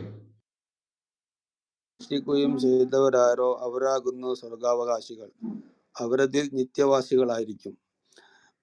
അള്ളാഹുവെ അല്ലാതെ നിങ്ങൾ ആരാധിക്കരുത്. മാതാപിതാക്കൾക്കും ബന്ധുക്കൾക്കും അനാഥകൾക്കും അഗതികൾക്കും നന്മ ചെയ്യണം. ജനങ്ങളോട് നല്ല വാക്ക് പറയണം. നമസ്കാരം മുറപ്രകാരം നിർവഹിക്കുകയും സകാത്ത് നൽകുകയും ചെയ്യണം. എന്നെല്ലാം നാം ഇസ്രായേലരോട് കരാർ വാങ്ങിയ സന്ദർഭം ഓർക്കുക. എന്നാൽ ഇസ്രായേൽ സന്തതികളെ പിന്നീട് നിങ്ങൾ അതിൽ കുറച്ചു പേരെയൊക്കെ മറ്റെല്ലാവരും വിമുഖതയോടെ പിന്മാറിക്കളയുകയാണ് ചെയ്തത്. പിന്നെ 84, നിങ്ങൾ അന്യോന്യം രക്തം ചിന്തുകയില്ലെന്നും സ്വന്തം ആളുകളെ കുടിയൊഴിപ്പിക്കുകയില്ലെന്നും നിങ്ങളോട് നാം ഉറപ്പ് വാങ്ങിയ സന്ദർഭവും ഓർക്കുക. എന്നിട്ട് നിങ്ങളത് സംബന്ധിച്ച് ശരിവെക്കുകയും ചെയ്തു. നിങ്ങൾ അതിന് സാക്ഷികളാകുന്നു. എന്നിട്ടും നിങ്ങളിതാ സ്വജനങ്ങളെ കൊന്നുകൊണ്ടിരിക്കുന്നു. ഇതൊക്കെ ഇസ്രായേലിനോട് പറഞ്ഞു കേട്ടോ. എന്നിട്ട് നിങ്ങളിതാ സ്വജനങ്ങളെ കൊന്നുകൊണ്ടിരിക്കുന്നു. നിങ്ങളിൽ ഒരു വിഭാഗത്തെ തന്നെ അവരുടെ വീടുകളിൽ നിന്ന് ഇറക്കി വിട്ടുകൊണ്ടിരിക്കുന്നു. തികച്ചും കുറ്റകരമായും അതിക്രമപരമായും അവർക്കെതിരെ നിങ്ങൾ അന്യോന്യം സഹായിക്കുകയും ചെയ്യുന്നു. അവർ നിങ്ങളുടെ അടുത്ത് യുദ്ധത്തടവുകാരായി വന്നാൽ നിങ്ങൾ മോചന മൂല്യം നൽകി അവരെ മോചിപ്പിക്കുകയും ചെയ്യുന്നു. യഥാർത്ഥത്തിൽ അവരെ പുറന്തള്ളുന്നത് തന്നെ നിങ്ങൾക്ക് നിഷിദ്ധമായിരിക്കുന്നു. നിങ്ങൾ വേദഗ്രന്ഥത്തിലെ ചില ഭാഗങ്ങൾ വിശ്വസിക്കുകയും മറ്റു ചിലത് തള്ളിക്കളയുകയുമാണോ? എന്നാൽ നിങ്ങളിൽ നിന്ന് അപ്രകാരം പ്രവർത്തിക്കുന്നവർക്ക് യഹലോക ജീവിതത്തിൽ അപമാനമല്ലാതെ മറ്റൊരു ഫലവും കിട്ടാനില്ല. ഉയർത്തെഴുന്നേൽപ്പ് നാളിലെ ആവട്ടെ അതികഠിനമായ ശിക്ഷയിലേക്ക് അവർ തള്ളപ്പെടുകയും ചെയ്യും. നിങ്ങളുടെ പ്രവർത്തനങ്ങളെ പറ്റിയൊന്നും അള്ളാഹു അശ്രദ്ധനല്ല. പരലോകം വിറ്റ് ഇഹലോക ജീവിതം വാങ്ങിയവരാണവർ ആകുന്നു അത്തരക്കാർ. അവർക്ക് ശിക്ഷയിൽ ഇളവ് നൽകപ്പെടുകയില്ല. അവർക്ക് ഒരു സഹായവും ലഭിക്കുകയില്ല. ഇതില് എന്താ താങ്കൾ മുസ്ലിങ്ങൾ അങ്ങനെ ചെയ്തു എന്ന് പറയുന്നതിൽ താങ്കൾ അങ്ങനത്തെ ഒരു സന്ദർഭത്തിൽ വരുന്നില്ല. അതാണ് പറഞ്ഞത്. അതായത് ഇതെല്ലാം ഞാൻ പറഞ്ഞിരുന്നു, മെഹബൂബ് കേട്ടില്ല. ഇത് അള്ളാഹു യഹൂദരെ കുറിച്ച് പറയുകയാണ്. യഹൂദര് ഈ അവർക്ക് കൊടുത്തിരിക്കുന്ന വേദഗ്രന്ഥത്തിൽ ചിലത് വിശ്വസിക്കുകയും ചിലത് വിശ്വസിക്കാതിരിക്കുകയും ചെയ്യുന്നു. ഓക്കെ, അതായത് അവർക്ക് കൊടുത്ത തോറയും ഇഞ്ചീലിനെ കുറിച്ച്. ഇവിടെ ഇഞ്ചീൽ യഹൂദന്മാരെ സംബന്ധിച്ച് ഇഞ്ചീൽ എന്ന് പറയാൻ പറ്റത്തില്ല, എങ്കിലും നമുക്ക് തോറ എന്ന് വേണമെങ്കിൽ പറയാം. ഓക്കെ, അവർക്ക് കൊടുത്ത തോറയിലുള്ളത് അവര് വിശ്വസിക്കുന്നില്ല എന്നുള്ളത് കൊണ്ട്, അതായത് പൂർണ്ണമായിട്ടല്ല, ചിലത് വിശ്വസിക്കും ചിലത് വിശ്വസിക്കുന്നില്ല. അവർക്ക് ഇഷ്ടമുള്ളത് വിശ്വസിക്കും, അവർക്ക് ഇഷ്ടമല്ലാത്തത് അവർ വിശ്വസിക്കുന്നില്ല. ഇതാണ് അള്ളാഹു യഹൂദന്മാരെ കുറിച്ച് അല്ലെങ്കിൽ യഹൂദന്മാരോട് പറയുന്ന കംപ്ലൈന്റ് എന്ന് പറയുന്നത്. അതാണ്. ഓക്കെ, ഇതേ പ്രവൃത്തി തന്നെ യഹൂദന്മാർ എന്താണോ ചെയ്തത് അത് തന്നെയാണ് ഇന്ന് മുസ്ലിങ്ങളും ചെയ്യുന്നത്. അവർക്ക് ഇഷ്ടമുള്ളത് അവരെടുക്കും, ഇഷ്ടമല്ലാത്തത് എടുക്കത്തില്ല. ഓക്കെ, അപ്പോ യഹൂദന്മാർ ഇഷ്ടമുള്ളത് എടുക്കുകയും ഇഷ്ടമില്ലാത്തത് എടുക്കാതിരിക്കുകയും ചെയ്യുന്നത് മുഖാന്തരം അവർക്ക് എന്തെല്ലാം ആണോ അതിന്റെ ഫലമായിട്ട് അവർക്ക് ലഭിക്കുന്നത്, അപമാനം, നിത്യശിക്ഷയിലേക്കുള്ള തള്ളപ്പെടല്, അള്ളാഹുവിന്റെ ശാപം, ഇതെല്ലാം യഹൂദന്മാർക്ക് വേദങ്ങളിൽ ചിലത് എടുക്കുകയും ചിലത് എടുക്കാതിരിക്കുകയും ചെയ്യുന്നു എന്നുള്ളത് കൊണ്ട് അവർക്ക് അങ്ങനെ വരുന്നു എങ്കിൽ അതേ പ്രവൃത്തി ചെയ്യുന്ന മുസ്ലിങ്ങൾക്കും ഇത് തന്നെ ആയിരിക്കും ഫലം. അപമാനവും നിത്യശിക്ഷാവിധിയും അള്ളാഹുവിന്റെ ശാപവും ഇതായിരിക്കും. അല്ലെങ്കിൽ പിന്നെ അള്ളാഹു പറയുന്നത് നിങ്ങൾക്ക് കാണിച്ചു തരണം. ഏത്? ഈ മുൻ വേദങ്ങൾ തെറ്റിപ്പോയെന്നും അത് ക്രൈസ്തവരുടെയോ യഹൂദരുടെയോ കയ്യിൽ ഇന്നില്ലെന്ന് പറയുന്നത് നിങ്ങൾക്ക് കാണിച്ചു തരണം. മറിച്ച് ഖുറാൻ നിങ്ങളെ കാണിച്ചു തരുന്നത്, അല്ലെങ്കിൽ അള്ളാഹു നിങ്ങളോട് പറയുന്നത് എന്താണെന്ന് വെച്ച് കഴിഞ്ഞാല്, ഈ തൗറാത്തും ഇഞ്ചീലും അള്ളാഹുവിന്റെ വചനമാണെന്നും അത് ശരിയാണെന്നും അത് മുഹമ്മദിന്റെ സമയത്തും അല്ലെങ്കിൽ ഈസായുടെ സമയത്തും മുഹമ്മദിന്റെ സമയത്തും മുഹമ്മദിന്റെ സമയത്തുള്ള ക്രൈസ്തവരുടെയും യഹൂദരുടെയും കയ്യിലുണ്ടെന്നും അത് ശരിയാണെന്നും ഒക്കെ ഖുറാൻ നിങ്ങളെ പഠിപ്പിക്കുന്നുണ്ട്. അതിന് വിപരീതമായിട്ട് നിങ്ങൾ പറയാണ് ഇല്ല, ഇത് നഷ്ടപ്പെട്ടു, അല്ലെങ്കിൽ ഇത് കൈകടത്തപ്പെട്ടു, ഇതിൽ ചിലതൊക്കെ ഞങ്ങൾ വിശ്വസിക്കാം, ചിലതൊക്കെ ഞങ്ങൾ വിശ്വസിക്കുന്നില്ല എന്ന് പറയുമ്പോൾ അങ്ങനെ പറയുന്ന മുസ്ലിങ്ങൾക്ക് വരുന്ന അപമാനത്തെക്കുറിച്ചും ശിക്ഷാവിധിയെക്കുറിച്ചും അള്ളാഹുവിൻ്റെ ശാപത്തെക്കുറിച്ചുമാണ് സൂറ 2-ന്റെ 85, 86, 87, 88 വരെ ഞാൻ വായിച്ച് മനസ്സിലാക്കിയത്. ഇനി നിങ്ങൾ പറയാണ് ഇത് തെറ്റിയെന്ന് പറഞ്ഞു കഴിഞ്ഞാൽ അടുത്ത വാക്യം 88 വരെയാണ് നമ്മൾ വായിച്ചത്. 89 വരുമ്പോഴത്തേക്കും മെഹബൂബ് തന്നെ നോക്കിക്കോ, അവിടെ വ്യക്തമായിട്ട് എഴുതിയിട്ടുണ്ട്, അവരുടെ കൈവശമുള്ള വേദത്തെ ശരിവെക്കുന്ന ഒരു ഗ്രന്ഥം. കണ്ടോ?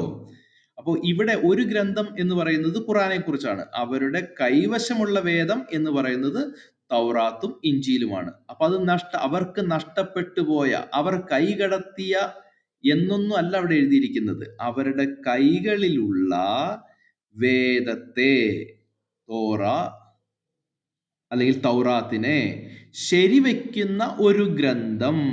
അതേതാണ്? അത് ഖുറാൻ. അവരുടെ കയ്യിലുള്ളത് ഏതാണ്? തൗറാത്ത്. അത് ശരിയാണോ? ശരിയാണ്. പക്ഷെ മെഹബൂബ് എന്താ പറയാ? ശരിയല്ല, അത് തിരുത്തപ്പെട്ടു, അത് നഷ്ടപ്പെട്ടു. ഇതൊക്കെയാണ് പറയുന്നത്. ഒരു മിനിറ്റ്, എനിക്കൊരു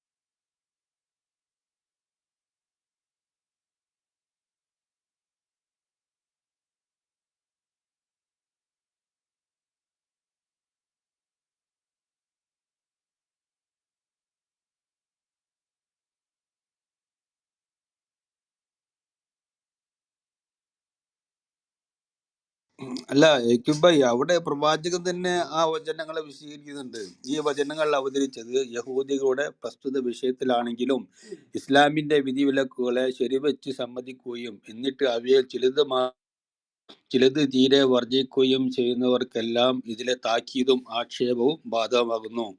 ഉദാഹരണമായി, മുസ്ലിങ്ങളിൽ ചിലർ ഇസ്ലാമിലെ ഏറ്റവും പ്രധാനപ്പെട്ട നിർബന്ധ കർമ്മമായ നമസ്കാരവും വേറെ ചിലർ സക്കാത്തും പാടെ അവഗണിച്ച് കളയുന്നു. അതേസമയത്ത് മറ്റു ചില മതാനുഷ്ഠാനങ്ങളിൽ അവർക്ക് നിഷ്കർഷതയും ഉണ്ടായേക്കും. ഇതുപോലെ ചിലർ ഇതെവിടെന്നാ വായിക്കുന്നേ? അതിന്റെ തഫ്സീറുണ്ട്, അതിന്റെ ആ തഫ്സീറിന്ന്.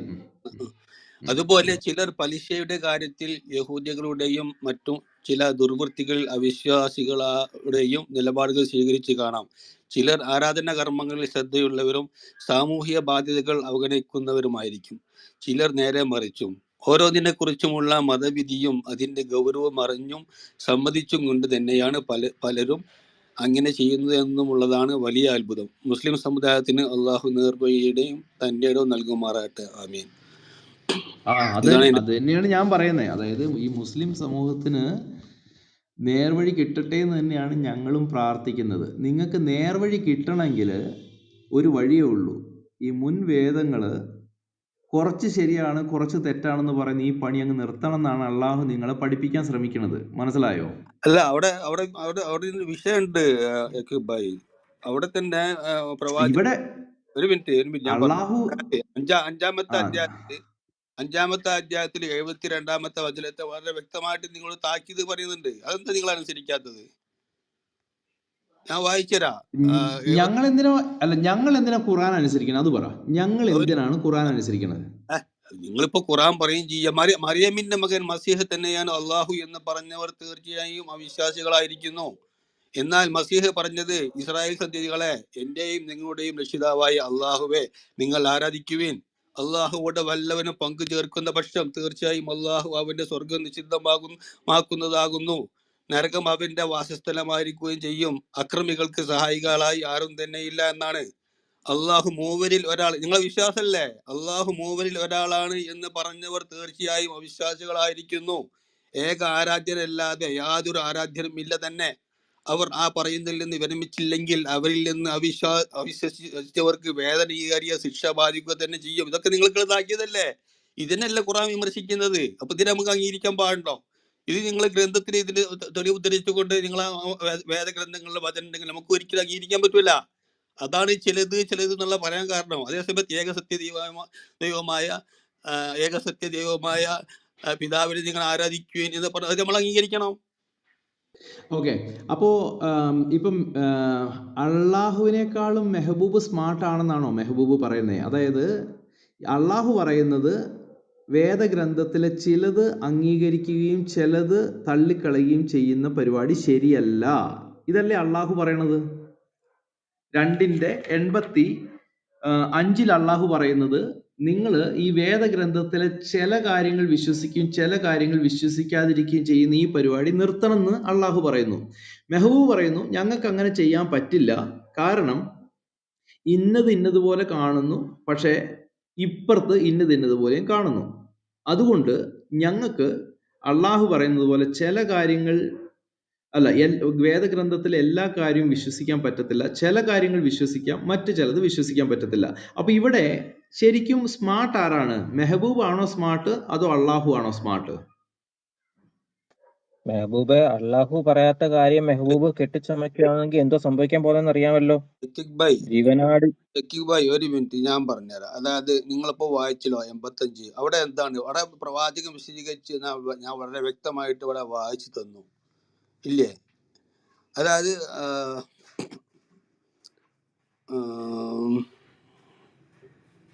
നിങ്ങൾ വേദഗ്രന്ഥത്തിലെ ചില ഭാഗങ്ങൾ വിശ്വസിക്കുകയും മറ്റു ചിലത് തള്ളിക്കളയുകയുമാണോ?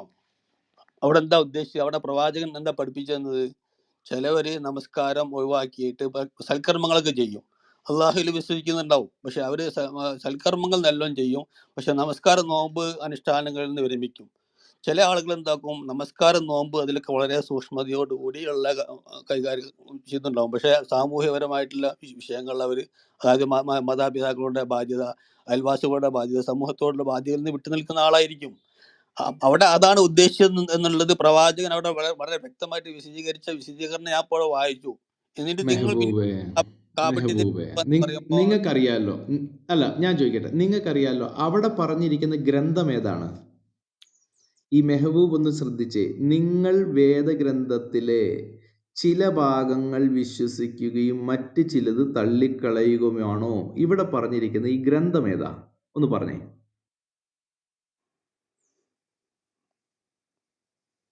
ഇവിടെ പറഞ്ഞിരിക്കുന്ന ഗ്രന്ഥം തോറ, അതാണല്ലോ അവിടെ പ്രവാചകൻ തന്നെ വിശദീകരിച്ചത്.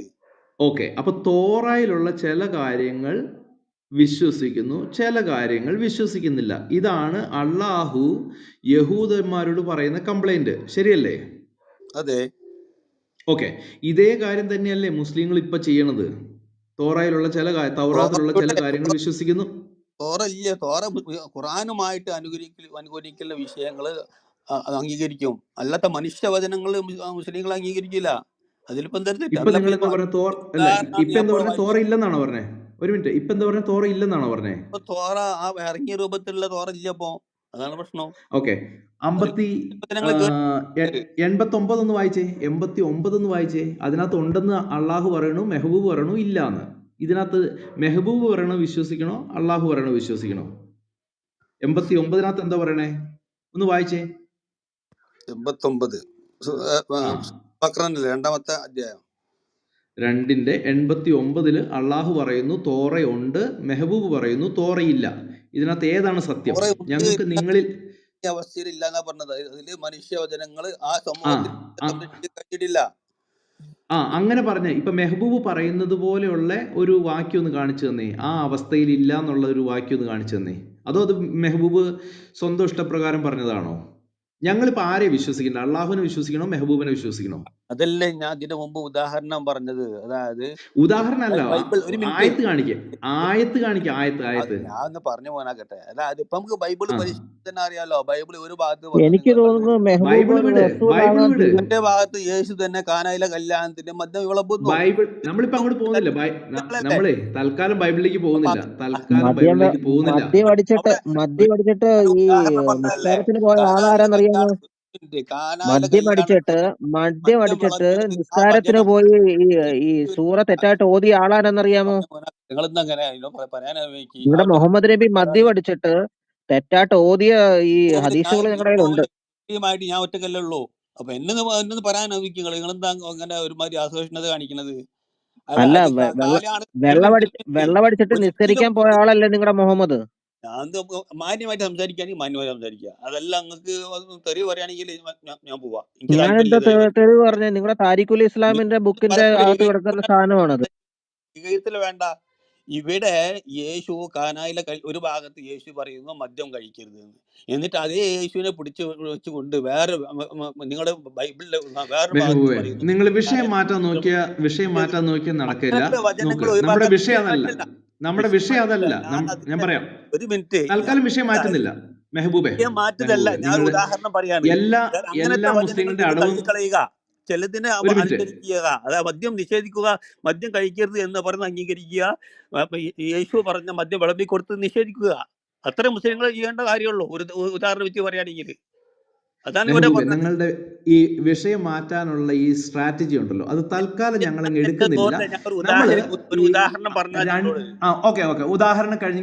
ഞങ്ങൾ തൽക്കാലം അത് എടുക്കുന്നില്ല. ഈ രണ്ടിന്റെ അതാ പറഞ്ഞത്. 85-ൽ പറഞ്ഞിരിക്കുന്ന കേൾക്ക്, രണ്ടിന്റെ 85-ൽ പറയുന്നത് ചില ഭാഗങ്ങൾ എടുക്കുകയും ചില ഭാഗങ്ങൾ എടുക്കാതിരിക്കുകയും ചെയ്യുന്ന പരിപാടി നിർത്തണമെന്ന് നിങ്ങൾ മുസ്ലിങ്ങളോട് പറയുന്നു. നിങ്ങൾ അത് അനുസരിക്കുകയോ ഇല്ലയോ അത് പറ.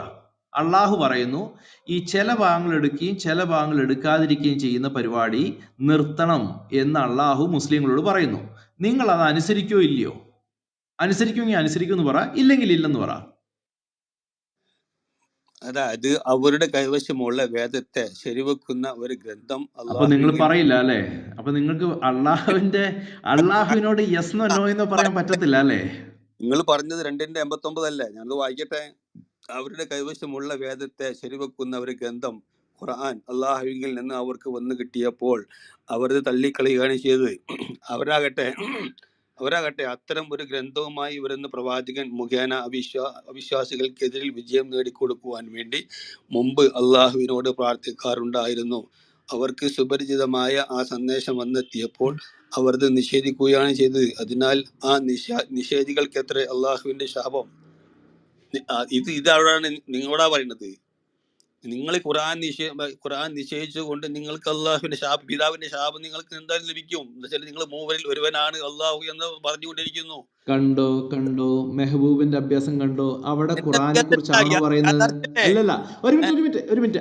അവിടെ പറയുന്ന വേദഗ്രന്ഥം ഏതാണ്? ഖുർആൻ. അവരുടെ എന്റെ ദൈവം, ഇത് ആരോടാ പറയണത്? എങ്ങനെ? ഇത് ആരോടാ പറയണത്?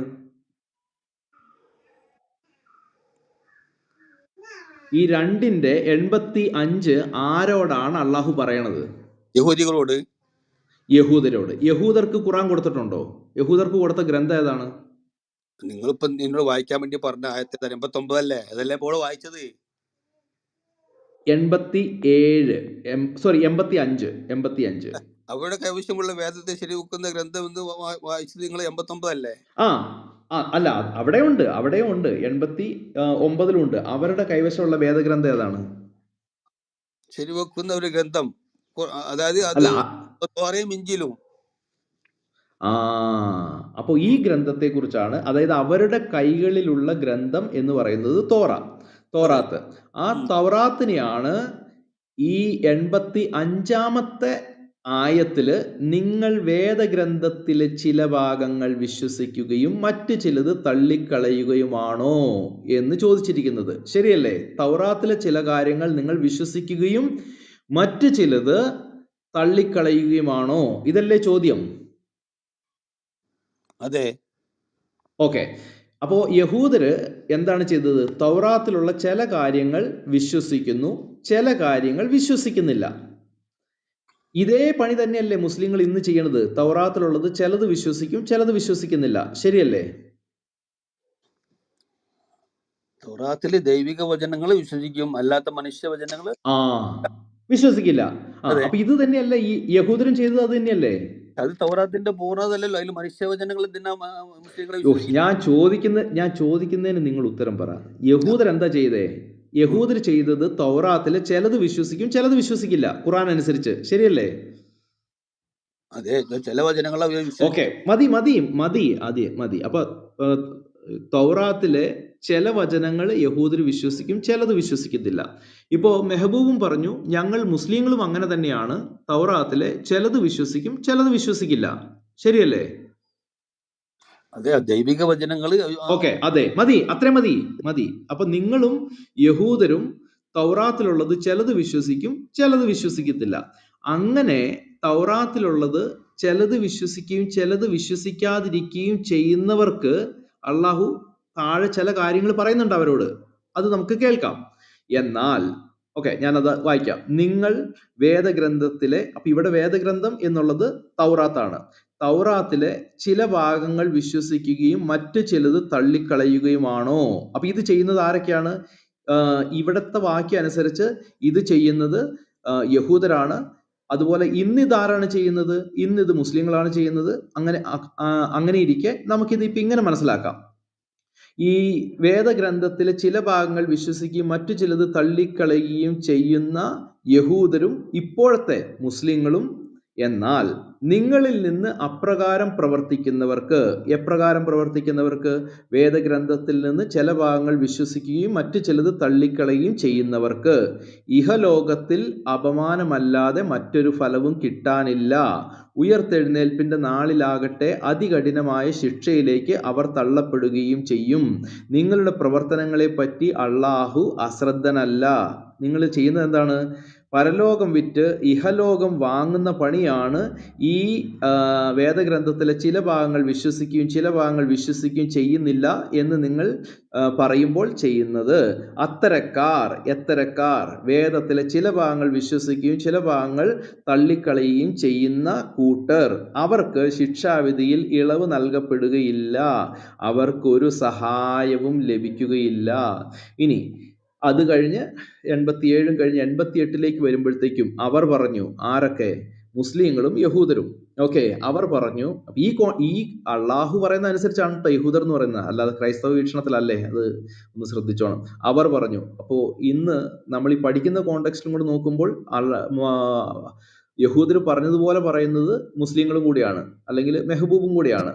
അപ്പോൾ അവർ പറഞ്ഞു, ഞങ്ങളുടെ മനസ്സുകൾ അടഞ്ഞു കിടക്കുകയാണ്. എന്നാൽ അതല്ല ശരി. അവരുടെ നിഷേധം കാരണമായി.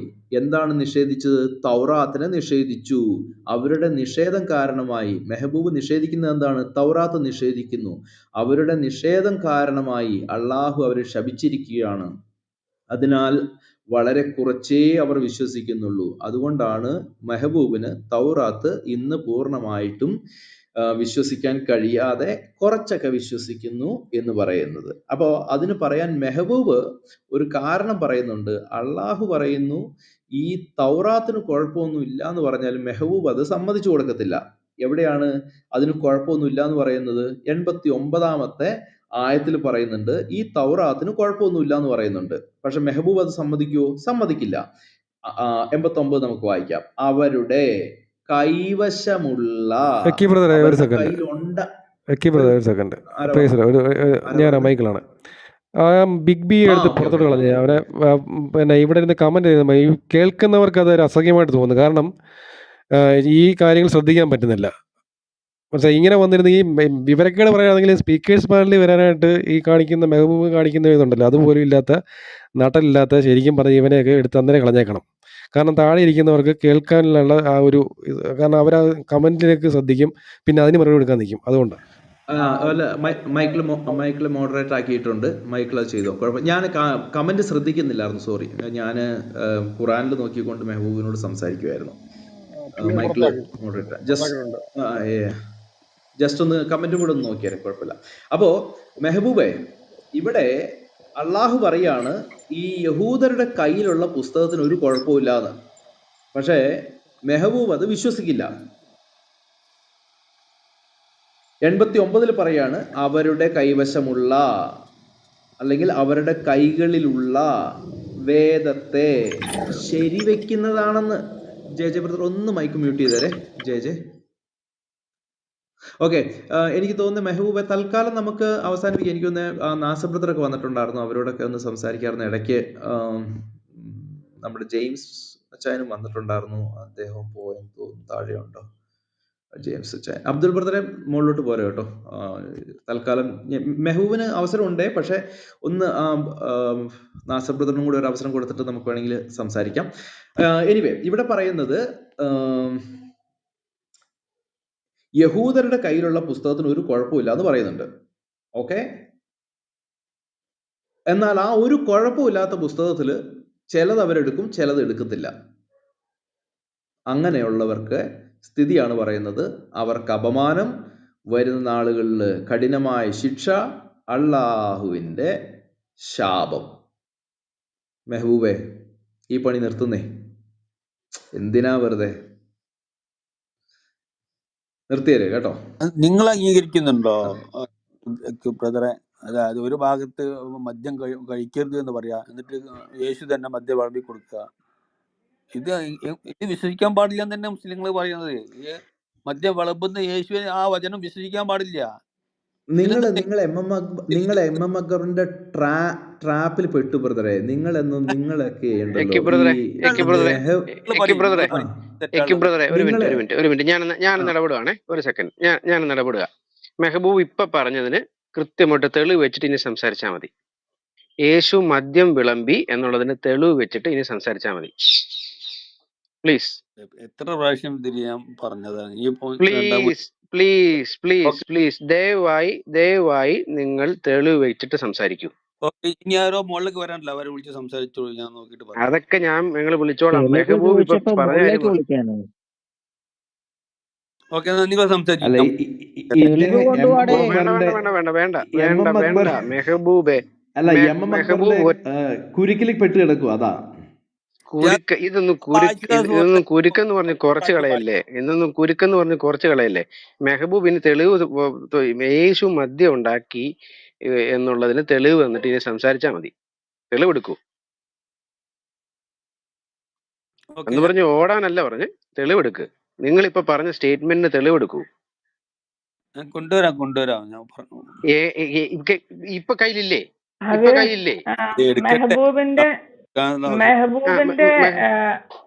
മെഹബൂബിന്റെ ഉപ്പാന്റെ അടുത്ത നിക്കാക്ക് കൊണ്ടുവരും. മെഹബൂബ് എടുക്കല്ലേ സിസ്റ്ററെ? മെഹബൂബ് എടുക്കേണ്ടിരിക്കുക. മെഹബൂബ് അങ്ങനെ ഒരു സ്റ്റേറ്റ്മെന്റ് ബൈബിളിൽ നിന്ന് കാണിക്കണം. മദ്യം ഉണ്ടാക്കി കൊടുത്തു എന്നുള്ള സ്റ്റേറ്റ്മെന്റ്. അത് മാത്രാണോ എത്ര റോങ് സ്റ്റേറ്റ്മെന്റ് ത്രൂ ഔട്ട് വെച്ചോണ്ടായിരിക്കുന്നത്? ജീവിതകാലം മുഴുവൻ ഒരൊറ്റ കറക്റ്റ് ആയിട്ട് സ്റ്റേറ്റ്മെന്റ് ഇയാൾ നടത്തിയിട്ടുണ്ടോ ജീവിതത്തിൽ എന്തെങ്കിലും ഇവിടെ വന്നിട്ട് ഏതെങ്കിലും സമയത്ത്? ഇക്ക് ബ്രദർ അതിനെ എല്ലാം പോട്ടെ എന്ന് വിട്ടിട്ട് ഒരു ഉത്തരമെങ്കിലും ശരിയായിട്ട് കിട്ടുമോ നോക്കാനായിട്ട് ഇത്ര നേരം തോണ്ടി നോക്കിയിട്ട് ഇനിയിപ്പോ കൊണ്ടുവരാമെന്ന്. അപ്പൊ ഈ ഒരു കാര്യം പറയുന്നതിനും തെളിവില്ല. ഇതെല്ലാം ഇനി ഭാവിയില് ഉപ്പുപ്പാന്റെ കല്യാണം, അടുത്ത ഉപ്പുപ്പാന്റെ നിക്കാ വരുമ്പോ കൊണ്ടുവരുമായിരിക്കും. സിസ്റ്ററെ, ഇദ്ദേഹത്തിന് അറിയത്തില്ലാത്തൊരു കാര്യത്തെ പറ്റി ഇദ്ദേഹം എന്തിനാണ് സംസാരിക്കുന്നത്? അതേ പറയുള്ളൂ, അറിവില്ലാത്തത് ഞമ്മ സംസാരിക്കുള്ളൂ. നമ്മ സംസാരിക്കുന്നത് എല്ലാം അറിവില്ലാത്ത കാര്യങ്ങളാണ്. നിങ്ങൾക്കറിയില്ലേ അത്? ഞമ്മൾ കേട്ട് കാര്യങ്ങളും അവിടെ നിന്നും ഇവിടെ നിന്നും പറഞ്ഞത് മാത്രമേ ഞങ്ങൾ സംസാരിക്കൂ. ഞങ്ങൾക്ക് തെളിവിന്റെ ആവശ്യമില്ല. അല്ലാഹുവിനോട് ഞങ്ങൾ തെളിവ് ചോദിക്കില്ല, മുഹമ്മദിനോട് തെളിവ് ചോദിക്കില്ല. ചോദിച്ചാൽ ഞങ്ങളുടെ കഴുത്തിന് മേലെ തല ഉണ്ടാകില്ല. ആമീൻ പൂമീൻ. ആമീൻ പൂച്ച കൊണ്ടുപോയി മെഹബൂബെ. അതെ, ആമീൻ പൂച്ച കൊണ്ടുപോയ മീൻ. ഞാൻ ഇത്ര നേരം ഒരക്ഷരം വേണ്ടി ഇടപെട്ടില്ല. പക്ഷെ ഇത് നമുക്ക് ടോളറേറ്റ് ചെയ്യാൻ പറ്റില്ലേ ബ്രദർ? അതുകൊണ്ട് ഞാൻ സോറി, ഞാൻ അതുകൊണ്ട് ഇടയ്ക്ക് കയറിയതാണ്. ഞാൻ ഇങ്ങനെ കടിച്ചു പിടിച്ചിരിക്കുകയായിരുന്നു. ഏതായാലും ഇതൊരു കൺക്ലൂഷനിൽ എത്തുമെന്ന് വിചാരിച്ചു. എവിടെ എത്താനാ? മെഹബൂബല്ല ആള്. തരത്തില് പോയി കളിക്കും മെഹബൂബെ. എന്നെങ്കിലും ഇവിടെ ഒരു തെളിവ് കൊണ്ടുവന്ന ചരിത്രം താങ്കൾക്കുണ്ടോ? ഒരു തെളിവ്. താങ്കളെ അവമാനിക്കാനൊന്നും ചോദിക്കില്ല, താങ്കളുടെ യഥാർത്ഥ സ്ഥിതി ഞങ്ങൾ ചോദിക്കുകയാണ്. ഇവിടെ വന്നിട്ട് ഇങ്ങനെ കുറെ സമയം തത്തി കളിച്ചിട്ട് ഇറങ്ങി പോകുന്നതാണോ ചർച്ച? ഒരു ചർച്ച എന്ന് പറഞ്ഞാൽ ഇങ്ങനെയാ, 1000 തെളിവ് വെച്ചു, വായിച്ച് വിശദീകരിച്ച് വീണ്ടും വീണ്ടും വീണ്ടും വീണ്ടും ചോദിക്കുകയാണ്. ഒരൊറ്റ തെളിവ് വയ്ക്കാൻ കഴിവുണ്ടോ മെഹബൂബിന്?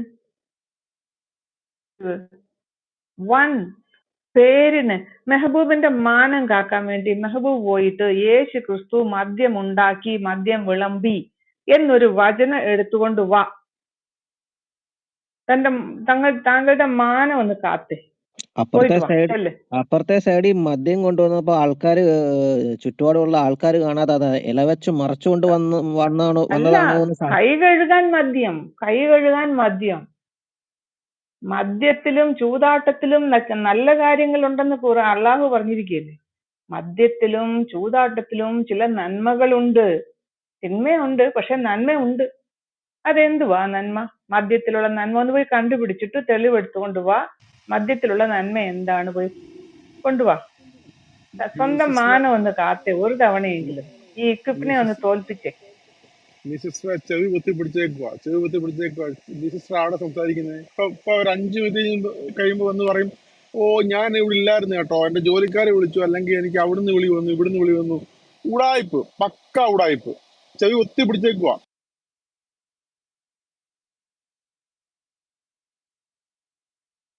അല്ല, ഇവിടെ വന്നിട്ട് ഒരു കാര്യം എന്തെങ്കിലുമൊക്കെ ചെയ്യേണ്ടത്. പറഞ്ഞിട്ട് ഓക്കെ പറഞ്ഞോളൂ. അല്ലല്ല, സിസ്റ്റർ കംപ്ലീറ്റ് ചെയ്തോ. അല്ല, ഞാൻ പറയുമായിരുന്നു, ഇനി ഇവിടെ വന്ന് ഈ കുറച്ച് ഞങ്ങൾ വിശ്വസിക്കുന്നു, കുറച്ച് ഞങ്ങൾ വിശ്വസിക്കുന്നില്ല എന്നവർക്ക് പറയുന്നവർക്ക് കാണിച്ചു കൊടുക്കേണ്ട ഒരു ആയത്തായതെന്ന് ഞാൻ പറയുമായിരുന്നു. Just continue. ഇല്ല, കേട്ടുകൊണ്ടിരിക്കുന്നവർക്കും എന്താ പറയാ, ഡേ ആഫ്റ്റർ ഡേ, ഓരോ ദിവസം കഴിയും തോറും ഈ പറഞ്ഞ കാര്യങ്ങൾക്ക് ഒരു തെളിവില്ലാതെ ഈ മനുഷ്യന് വീണ്ടും വീണ്ടും വീണ്ടും വീണ്ടും വന്നിട്ട് അത് തന്നെ പറയാൻ തോന്നുന്നതിന് ഞങ്ങൾ പറയുന്നത്, if you do the same thing over and over again and expect a different outcome or different result, that is called madness. മനസ്സിലായോ? അതായത് ഒരു കാര്യം നമ്മൾ ചെയ്യുകയാണ്, അതേ കാര്യം വീണ്ടും വീണ്ടും ചെയ്തിട്ട് ഓരോ തവണയും ചെയ്യുമ്പോൾ അതിന് വേറെ വേറെ റിസൾട്ട് വരും, അല്ലെങ്കിൽ വേറെ അതിന്റെ റെസ്പോൺസ് വ്യത്യാസമാകുമെന്ന് വിചാരിക്കുന്നത് മാഡ്നെസ് ആണ്. ഈ മെഹബൂബ് ഇവിടെ വന്നിട്ട് ഒരേ കാര്യം ഞങ്ങളോട് 100 തവണ പറഞ്ഞിട്ട് ഞങ്ങൾ അതങ്ങ് വിശ്വസിക്കും, അല്ലെങ്കിൽ ഇത്രയും കാലം വിശ്വസിച്ചില്ല. ഇത് ഒന്ന് പറയുന്നത് കേൾക്ക്. ഇനി നിങ്ങൾക്ക് സമയം ഇല്ല സംസാരിക്കാൻ. ഇനി തെളിവുണ്ടെങ്കിൽ വന്നിട്ട് തെളിവ് ഇവിടെ വെച്ച് താഴെ തെളിവിട്, താഴെ എഴുതിയിട്. വർത്താനം പറയണ്ട, താഴെ എഴുതി ചാറ്റ് ബോക്സിൽ ഇട്. ചാറ്റ് ബോക്സിൽ തെളിവിട്. യേശു മദ്യം വിളമ്പി, അതാണോ വായിക്കാൻ പോണത്? മനസ്സിലാക്കാൻ പറ്റും. അല്ലല്ല, അതാണോ വായിക്കാൻ പോണത്? മനസ്സിലാക്കാൻ ഞങ്ങൾ ഇവിടെ ഇനിയിപ്പോ പരീക്ഷിക്കൊന്നും ഇരിക്കുകയല്ല. കോംപ്രിഹെൻഷൻ അല്ല ഇവിടെ. വചനം പറയേ, റെഫറൻസ് പറയേ, റെഫറൻസ് പറയേ, ആദ്യം റെഫറൻസ് പറയേ, റെഫറൻസ് പറ. അതെ, റെഫറൻസ് പറയാൻ പറഞ്ഞാൽ മിണ്ടാതിരിക്കാനോ? ഇപ്പൊ ഞാൻ താഴെ ഇടും കേട്ടോ, എനിക്ക് ദേഷ്യം വന്ന് ഞാൻ ഇവിടെ ഇരുത്തത്തില്ല. റെഫറൻസ് നമ്പർ പറയൂ, റെഫറൻസ് നമ്പർ പറയൂ. യോഹന്നാൻ സുവിശേഷം 2-ാമത്തെ അധ്യായം 5-ാമത്തെ വചനം മുതൽക്ക്, അല്ല 6-ാമത്തെ വചനം മുതൽക്ക്. യോഹന്നാൻ എഴുതിയ സുവിശേഷം 2-ാം അധ്യായം 5. അതിൽ യേശു മദ്യം വിളമ്പി എന്ന് വചനമുണ്ടോ, വാക്കുണ്ടോ? മനസ്സിലാവും. അല്ലല്ല, വായിച്ചു മനസ്സിലാക്കണ്ട, വചനം പറയേ. യേശു മദ്യം വിളമ്പി, ഇതുണ്ടോ? യേശു മദ്യം വിളമ്പി എന്നുണ്ടോ അവിടെ? വായിക്കട്ടെ സിസ്റ്ററെ, സബൂറായി നിക്ക്, ഞാൻ വായിച്ചുതരാം. ഓക്കെ, നിക്ക്, നിങ്ങളോട് നിക്ക് സഹോദരന്മാരെ. യേശു മദ്യം വിളമ്പി എന്ന് ഇവര് വായിക്കാൻ പോവാണ്, വായിപ്പിക്കണോ ആ ഭാഗം? ഇല്ലില്ല, അത് ഇയാളത് വായിക്കട്ടെ. ഇയാള് വായിക്കുമ്പോ സ്റ്റേറ്റ്മെന്റ് വരണം. ഇയാള് പറഞ്ഞ സ്റ്റേറ്റ്മെന്റ് അവിടെ വേണം. മെഹബൂബ് പറഞ്ഞ സ്റ്റേറ്റ്മെന്റ് ഇവിടെ ഇല്ലെങ്കിൽ ഈ ഒരു റൂമിൽ മെഹബൂബ് ഇനി സംസാരിക്കുന്നത് ഞങ്ങൾ ആലോചിച്ചിട്ടേ പറ്റുള്ളൂ. കാരണം മനസ്സിലായോ? മെഹബൂബ് വായിക്ക്. യോഹന്നാൻ സുവിശേഷം 2-ാമത്തെ അധ്യായം രണ്ടാമത്തെ അധ്യായത്തിൽ 6-ാമത്തെ വചനം മുതൽക്ക് വായിക്കാണ്. അവിടെ യഹൂദന്മാരും ശുദ്ധീകരണ നിയമം അനുസരിച്ച് 2-3 പറ വീതം കൊള്ളുന്ന 6 കൽപാത്രം ഉണ്ടായിരുന്നു. യേശു അവരോട്, ഈ കൽപാത്രത്തിൽ വെള്ളം നിറപ്പീൻ എന്ന് പറഞ്ഞു. അവർ വക്കോളവും നിറച്ചു ആ കൽപാത്രത്തിന്റെ. ഇപ്പോൾ കോരി വിരുന്നുവാഴിക്കു കൊണ്ടുപോയി കൊടുപ്പീൻ. ഇപ്പോൾ കോരി വിരുന്നുവാഴിക്കു കൊണ്ടുപോയി കൊടുപ്പീൻ എന്ന് അവർ പറഞ്ഞു. അവർ കൊണ്ടുപോയി കൊടുത്തു. അത് എവിടെ നിന്ന് എന്ന് വെള്ളം കോരിയ ശുശ്രൂഷക്കാരല്ലാതെ വിരുന്നുവാഴി അറിഞ്ഞില്ല. വീഞ്ഞായി തീർന്ന വെള്ളം വിരുന്നുവാഴി രുചിച്ചു നോക്കിയാറെ മണവാളനെ വിളിച്ചു. എല്ലാവരും ആദ്യം നല്ല വീഞ്ഞും ലഹരി പിടിച്ച ശേഷം എളുപ്പമായതും കൊടുക്കുമാറുണ്ട്. നീ നല്ല വീഞ്ഞ് ഇതുവരെയും സൂക്ഷിച്ചു വെച്ചുവല്ലോ എന്ന് അവരോട് പറഞ്ഞു. ഇതുപോലെ, അതായത് ഒരു കൽപാത്രം ഇതിലെവിടെ മെഹബൂബെ നിങ്ങൾ പറഞ്ഞ സ്റ്റേറ്റ്മെന്റ് ഉള്ളേ? എവിടെയാ? നാണം ഉണ്ടോ ഇത് പറയാനായിട്ട്? താനൊക്കെ എത്ര മാത്രം തേഞ്ഞിട്ട് എന്തെങ്കിലും ഒരു നട്ടലുണ്ടോ ഇതിനകത്ത്? എന്തെങ്കിലും ഒരു കാര്യം ഉണ്ടോ? എവിടെ നിങ്ങൾ പറഞ്ഞ സ്റ്റേറ്റ്മെന്റ് കാണിക്കുക. എവിടെയാ സ്റ്റേറ്റ്മെന്റ് ഉള്ളേ? എവിടെ സ്റ്റേറ്റ്മെന്റ് നിങ്ങൾ പറഞ്ഞ കാണിക്കൂ. നിങ്ങൾ പറഞ്ഞ സ്റ്റേറ്റ്മെന്റ് കാണിക്കൂ. നിങ്ങൾ പറഞ്ഞ സ്റ്റേറ്റ്മെന്റ് കാണിക്കുന്നേ. യേശു മദ്യം വിളമ്പി നിങ്ങൾ പറഞ്ഞ സ്റ്റേറ്റ്മെന്റ് കാണിക്കൂ. കാണിക്കൂ. ഓക്കെ. എടോ, താൻ ഇങ്ങനെ ചിരിക്കേണ്ട ആവശ്യമില്ല. ഇങ്ങനെ രൂക്ഷമായിട്ട് ഈ കള്ളച്ചിരിയോ ഈ ഇളിപ്പിനായ ഈ സ്വയം ഇളിപ്പിനായിട്ടുള്ള ഈ ചിരി കൊണ്ടൊന്നും ഞങ്ങൾക്ക് ആർക്കും ഒന്നും സംഭവിക്കില്ല. അതൊക്കെ നിങ്ങളുടെ വെറും തക്കിയാ മാത്രം ചെലവാകത്തില്ല. ഒരു കാര്യം പറയാം, മനസ്സിലായി? യേശു മദ്യം വിളമ്പിന്ന് താങ്കൾ പറഞ്ഞ സ്റ്റേറ്റ്മെന്റിന് തെളിവ് തരാനാ പറഞ്ഞത്. അന്നേരം ഇതല്ല ഇവിടെ എവിടെ എഴുതിയിരിക്കുന്നത് യേശു മദ്യം വിളമ്പിയെന്ന്? അത് മെഹബൂബ്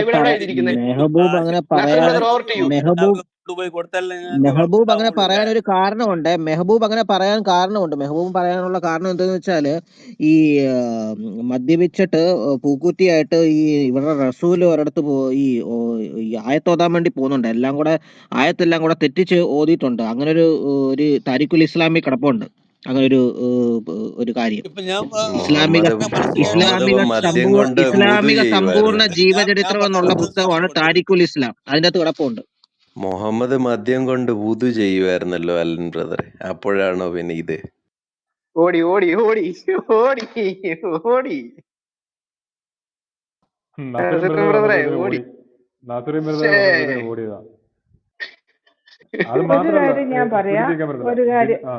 ഒരു കാര്യം പറയാം. അതായത് ഈ മദ്യം വിളമ്പി, യേശു മദ്യം വിളമ്പി എന്നുള്ള ഈ ഇങ്ങനത്തെ ചില സെന്റൻസ് ഒക്കെ ഇങ്ങനെ കോയിൻ ചെയ്തത് ഈ MM അക്ബറാണ്. അതായത് ഇവർക്ക് പെട്ടെന്ന് ഉപയോഗിക്കാൻ പറ്റുന്ന രീതിയിൽ ഈ ഇല്ലാത്ത കാര്യങ്ങളെ, ഇല്ലാത്ത വാക്കുകളെ ഇങ്ങനെ കോയിൻ ചെയ്ത് ഇവരുടെ മനസ്സിലേക്ക് ചെറുപ്പം മുതലേ അടിച്ചു കയറ്റി യേശു മദ്യം വിളമ്പി, മദ്യം വിളമ്പുന്ന യേശു, ഈ മദ്യം വിളമ്പുന്ന യേശു എന്ന് കേട്ട് ഇവർക്ക് ഇതുപോലും അറിയില്ല. ഇങ്ങനെ ഒരു കാര്യം ബൈബിളിൽ ഇല്ല. മദ്യം എന്നൊരു വാക്കേ അവിടെ വായിച്ചില്ല, വീഞ്ഞ് എന്നാണ് വായിച്ചത്. പക്ഷെ ഇയാൾ പറഞ്ഞത് എന്താണ്? യേശു മദ്യം വിളമ്പി. യേശു ക്രിസ്തു അവിടെ മദ്യം ഉണ്ടാക്കുന്നതായിട്ട് കാണുന്നില്ല.